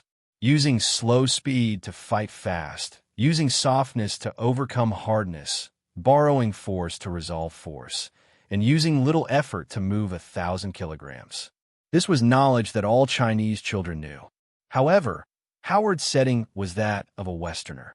He didn't know much about Chinese kung fu and didn't know what kind of strange technique it was. Even if he knew, it would be useless. He was glued to the spot by Wang Yu's entanglement formula. Wang Yu didn't take the opportunity to hit Howard because Tai Chi Fist was about borrowing force to fight force. Howard had no intention of hitting him, so he couldn't borrow force. Besides, Howard was extremely fast. Wang Yu couldn't grasp the rhythm at all. If he hadn't made a sudden move, he probably wouldn't have been able to stick to him. Now, Howard's mind was completely on Li Shui. Li Shui was the key to the mission, so before Li Shui escaped from Howard's sight, Wang Yu didn't dare to rashly counterattack. Otherwise, it would be difficult to catch this old man again if he let go. Li Shui was like a startled rabbit, looking back as she ran. When she saw Wang Yu's elegant Howard, she was so shocked that she froze on the spot. Other than the time when Wang Yu slaughtered the bird of paradise without any technique, this was Li Shui's first time seeing Wang Yu's kung fu. Li Shui, who had died 4 times, naturally knew how fierce Howard was after taking the potion. He was an existence that could kill instantly with a raise of his hand. Li Shui and the other 3 were now level 13, and Wang Yu was only a few levels higher than them. No matter how strong his technique was, his attributes were still there. However, when she saw Wang Yu slowly toying with Howard, Li Shui was stunned. "What are you looking at? Hurry up and run. It's only 50 seconds. Seeing Li Shui standing there motionlessly, Wang Yu also became anxious. Did she really think she was Superman? This was a boss in manual mode. Even though he was only level 25, He was no easier to deal with than Urso without taking any potions. Now that he had 3 times his attributes, he was much stronger than Urso. No matter how amazing Taiji Fist was, there was still a limit. Furthermore, this Taiji Fist was not the Wang family's kung fu. Wang Yu had only learned the basics of it. With Wang Yu's current level, it was impossible for him to move 1,000 pounds with 4 ounces.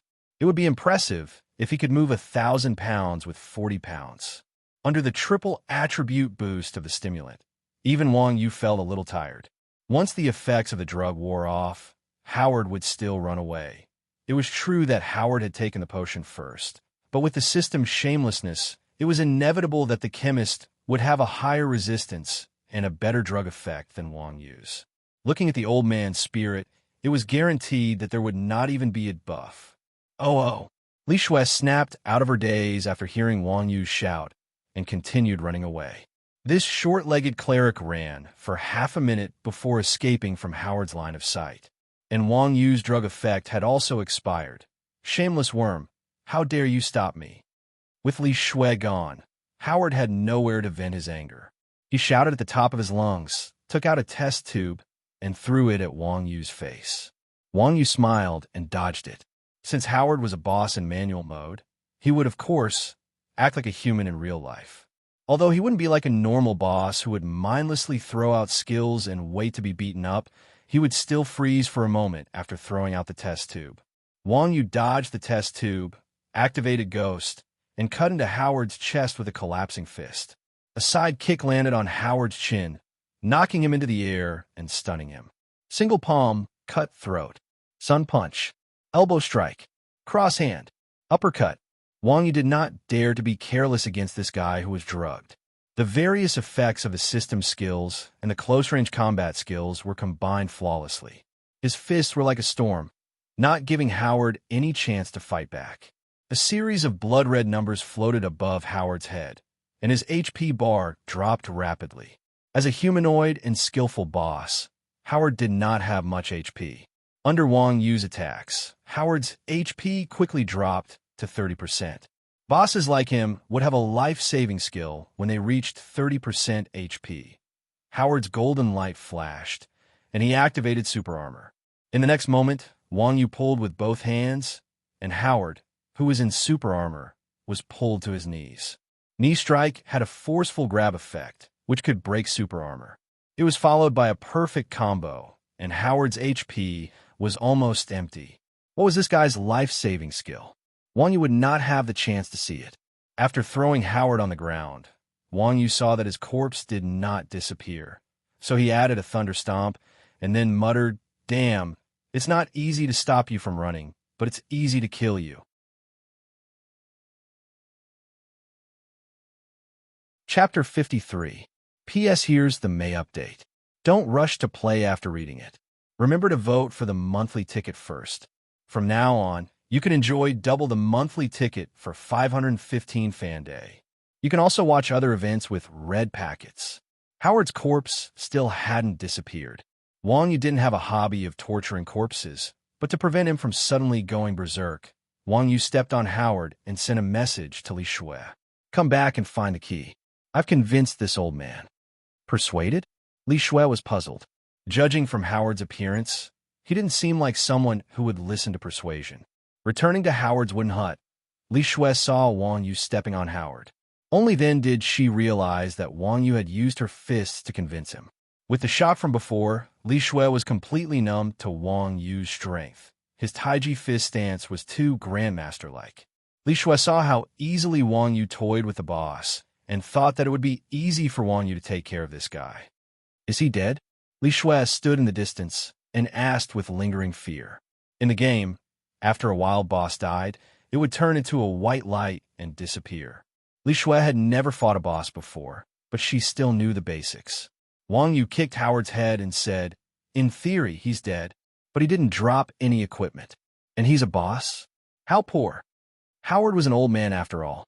Li Shui saw Wang Yu's violent behavior and was speechless. Maybe he's a mission boss. You have to go to the mission issuer to claim the reward. Wang Yu nodded. "Yes, hurry and find what you're looking for. I don't trust the system, so I have to step on him. Li Shui didn't say anything else. She went into Howard's cabin and searched inside and out. Finally, she walked out in a daze. Strange, why isn't there anything? Have you searched everywhere? Have you looked under the cracks in the walls and under the floor? Wang Yu fully expressed his distrust of the system. Li Shui said, "This cabin is a mission setting. There's no gap or anything. I've searched everywhere, but there's nothing else." As she spoke, Li Shui took out something that looked like a beaker. The beaker was half filled with a red liquid. Wang Yu scratched his head and pointed at Howard's corpse. Is the clue on him? With Erdis's head as an example, Wang Yu naturally wouldn't ignore a boss that wouldn't disappear. It should be. Li Shui completely believed Wang Yu this time. The NPCs in the game really knew how to trick people. Wang Yu lowered her head and bent down to lift Howard up. She said to Li Shui, "Go ahead and search. I'll grab him." Li Shui really couldn't bring herself to search an old man in broad daylight. Even if he was an NPC, the simulation of his entire system was too realistic. Helpless for the sake of the quest, she had to go all out. Li Shui blushed and trembled as she reached out to touch Howard's chest. Cough, cough. At that moment, Howard coughed and woke up, giving Li Shui a fright. However, Howard was currently weak and did not have much strength left. When Wang Yu saw that the old man had woken up, he was slightly surprised. The old man had been stomped on by Wang Yu, but he was still alive. It seemed that this was the legendary storyline boss. "Give it to me. Give it to me." Howard stared at the red liquid in Li Shui's hand and shouted hoarsely. Just as Li Shui was about to hand it over, Wang Yu stopped her and said with a smile, "Hand over the key." Sigh. Howard sighed. He took out an ancient key from his pocket and passed it to Wang Yu. After Wang Yu took it, he stuffed it into his pocket and said, "Hand over the key that Yupis wants." A huge question mark appeared on Li Shui's head. Howard gave Wang Yu a venomous look, took out another key, and handed it over. Only then did Wang Yu accept it with satisfaction. Li Shui was dumbfounded. This Howard was really smart. He even knew how to disguise himself. And Wang Yu was even more amazing. Even this could not be hidden from him. "Potion! Potion!" After handing over the key, Howard shouted again. Wang Yu took the beaker, shook his head, and asked, "What will you drop if I kill you?" "You're shameless." Howard was furious. "I've already given you the key." Wang Yu laughed. "I didn't say that I would give this to you after handing over the key." After so many lessons, Wang Yu also understood that to deal with a shameless system, he had to be even more shameless than it. Howard was about to say something, but when he saw Wang Yu tilt his hand to pour the potion away, he immediately softened. He took out 4 small bottles of stimulants and said, "This is for you. Give me the potion." Thankfully, Wang Yu hadn't been careless just now. It turned out that this old man still had 4 bottles of stimulants. There was no guarantee that the effects of the stimulants could be stacked. It seemed like the life-saving move that the system had given him was something along the lines of taking drugs until you die. Wang Yu said, "This thing will die after you're done enjoying yourself? You're trying to scam me, aren't you? There's a treasure chest behind the wooden hut. The key I gave you can open it." Howard said in despair, "This is all I have. If you don't believe me, just kill me." He really extorted it? Can a game be played like this? Li Shui was dumbfounded as she watched one of them try to bluff his way through, while the other shamelessly extorted and blackmailed. When Wang Yu saw that he couldn't get anything else, he smiled and grabbed the 4 bottles in Howard's hand. Then, he said to Li Shui, "You stay here and watch him. I'll be right back." Li Shui's quest had been completed the moment Howard handed over the key, so Wang Yu wasn't afraid that Howard would resist. "Where's the potion?" Howard said angrily. "You're not trustworthy." Wang Yu said, "I'm a trustworthy person, but I don't trust you. I need to see what's in the chest first." Leaving Howard behind, Wang Yu went to the wooden hut and found a treasure chest. He took out the key and opened the chest. Wang Yu found 2 skill books and a few gold coins. Corrosive Potion Creation, rare skill, can create corrosive poisons. Class requirement, Dark Warlock. Toxic Potion Creation, rare skill, can create poisons that kill upon contact. Class requirement, Dark Warlock. It seemed like this was the poisonous fog in the 2 test tubes that Howard had thrown just now. After looting only 2 books, Wang Yu suddenly felt that the system was really a scam. Li Shui was a light priest, but the boss gave 2 dark warlock skill books. Why didn't they think about it? Why would a light priest play with such dirty things? Little did they know that these 2 potion concoction books weren't supposed to appear in this mission at all. Instead, they were extorted by Wang Yu. Light priests didn't play with these things, and Howard was a dark type, so it was even more impossible for him to have items for priests. Back at the front of the house, Wang Yu came up to Howard with dissatisfaction. He held 2 books and asked, "That's it? Do you have the prescription for the stimulant?" "No," Howard said firmly. "Only our teacher has this secret recipe. When I and that idiot Upis graduated, we each stole 5 bottles from our teacher. It turned out that these 2 wretched old men were from the same sect." Sigh, what a pity. Wang Yu didn't know if he was lamenting that they had stolen too little or that they hadn't gotten the secret recipe. He shook his head and handed the potion over. Howard took the potion and drank it in one gulp. His weak expression regained its vigor. After recovering, Howard stared coldly at Wang Yu and said, "You shameless bastards, hurry up and scram. I don't want to see you again." It was just an insult from an NPC. There was no need to stoop to his level. Besides, with such heavy losses, no one would be in a good mood. Wang Yu and Li Shui looked at each other and smiled. They turned around and left. On the way back, Wang Yu took out 2 potion concoction books and asked Li Shui, "2 books. Do you want them?"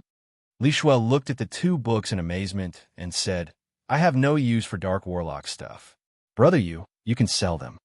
All right. Wang Yu didn't stand on ceremony either.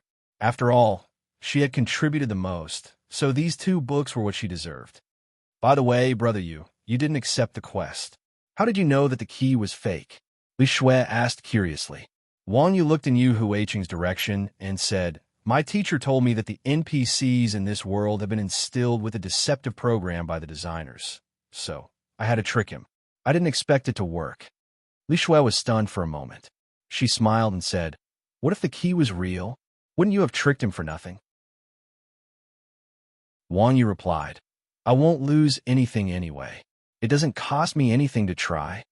Li Shui was speechless.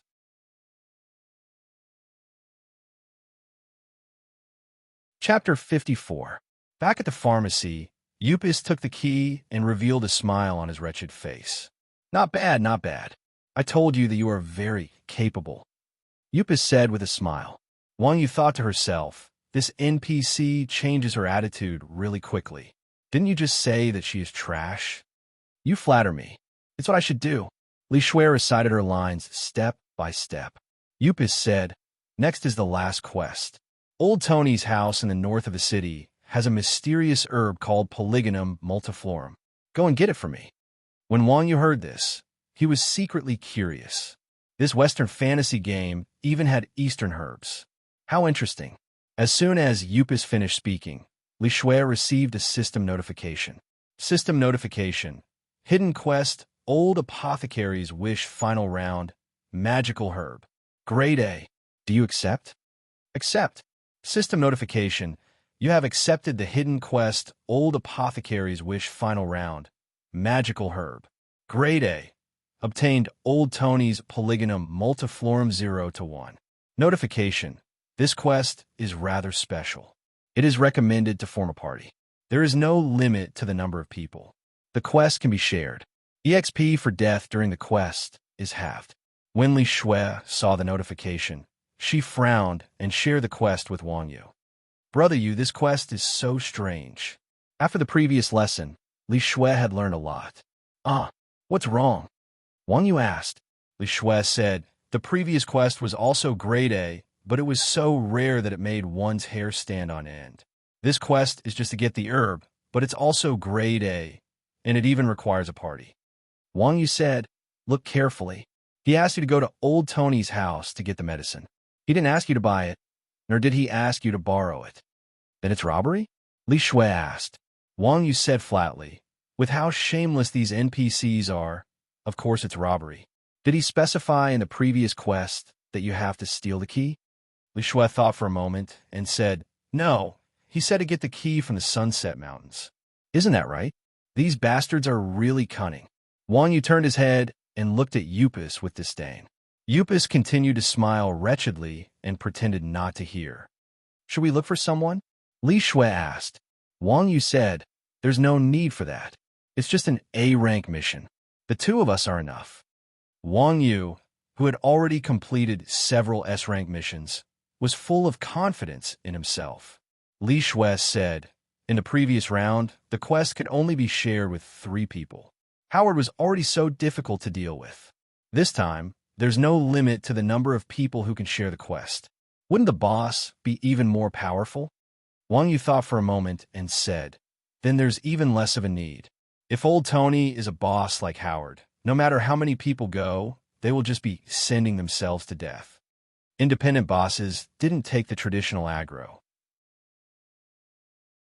When the time came, they would target the weak ones. At the current stage of the game, apart from professional tanks, who could withstand a fatal blow from a boss? Li Shui nodded and said, all right, we'll wait for Ma Li and the others for a while, then we'll go together. Wang Yu gave Li Shui a sidelong glance. Do you have a grudge against those 3? Li Shui blushed and lowered her head. All right. It's just us 2. The 3 girls' combat strength was average. If they really went together, they would just be cannon fodder. It was better to save the 5 EXP. Old Tony's house was quite remote. Following the quest instructions, Wang Yu and Li Shui went in a big circle before finding the NPC's house at the corner of Yuhuicheng City. When the 2 arrived at Old Tony's house, they saw a group of people blocking the entrance. They all had the same guild emblem on their chests, so they were probably in the same group. The group of people looked impatient. Some were sitting, some were leaning, and their eyes were wandering. It seemed like they were chatting in the channel. This group of people isn't leveling up, but running to the streets for a meeting. It shouldn't cost much to rent the system office, right? Wang Yu asked Li Shui. It depends on the number of people in the guild. 1 silver per person. For a big guild like Blood Alliance with 500 people, they get 5 gold a month. Li Shui said. As a professional player, she was very clear about the prices. So much money for 5 gold. Wang Yu was slightly shocked. He said with lingering fear, luckily, our guild doesn't have many people, but we used to go to the tavern. 5 gold coins was equivalent to $5,000. Although the current exchange rate of gold coins had fallen, it was still a far cry from this price. Li Shui said honestly, it might not be a problem of money. Who knows? Having a meeting on the streets is part of the guild culture. The guild leader of the game I used to play had a guild leader who liked to have meetings in the leveling area to show off his personality. Wouldn't it be terrible if we were surrounded by monsters? Yeah, so many members couldn't stand the leader's perverted hobby and left the guild. Wang Yu was speechless. There were so many weird people in this world. Wang Yu and Li Shui paced back and forth in front of Old Tony's house, attracting the attention of the crowd. At this time, someone walked out from the crowd and arrogantly pointed at the 2 of them. Hey, what are you 2 doing? We're doing a quest. You guys can have your meeting. Don't disturb us. Wang Yu said with a smile. When the crowd heard the word quest, they immediately became alert. The players who were stumbling all stood up straight and stared at the 2 of them with killing intent. The leader stared at Wang Yu and fiercely asked, are you here to steal the potions? No. Wang Yu shook his head. In all honesty, the quest description said get the potions. Oh, that's good.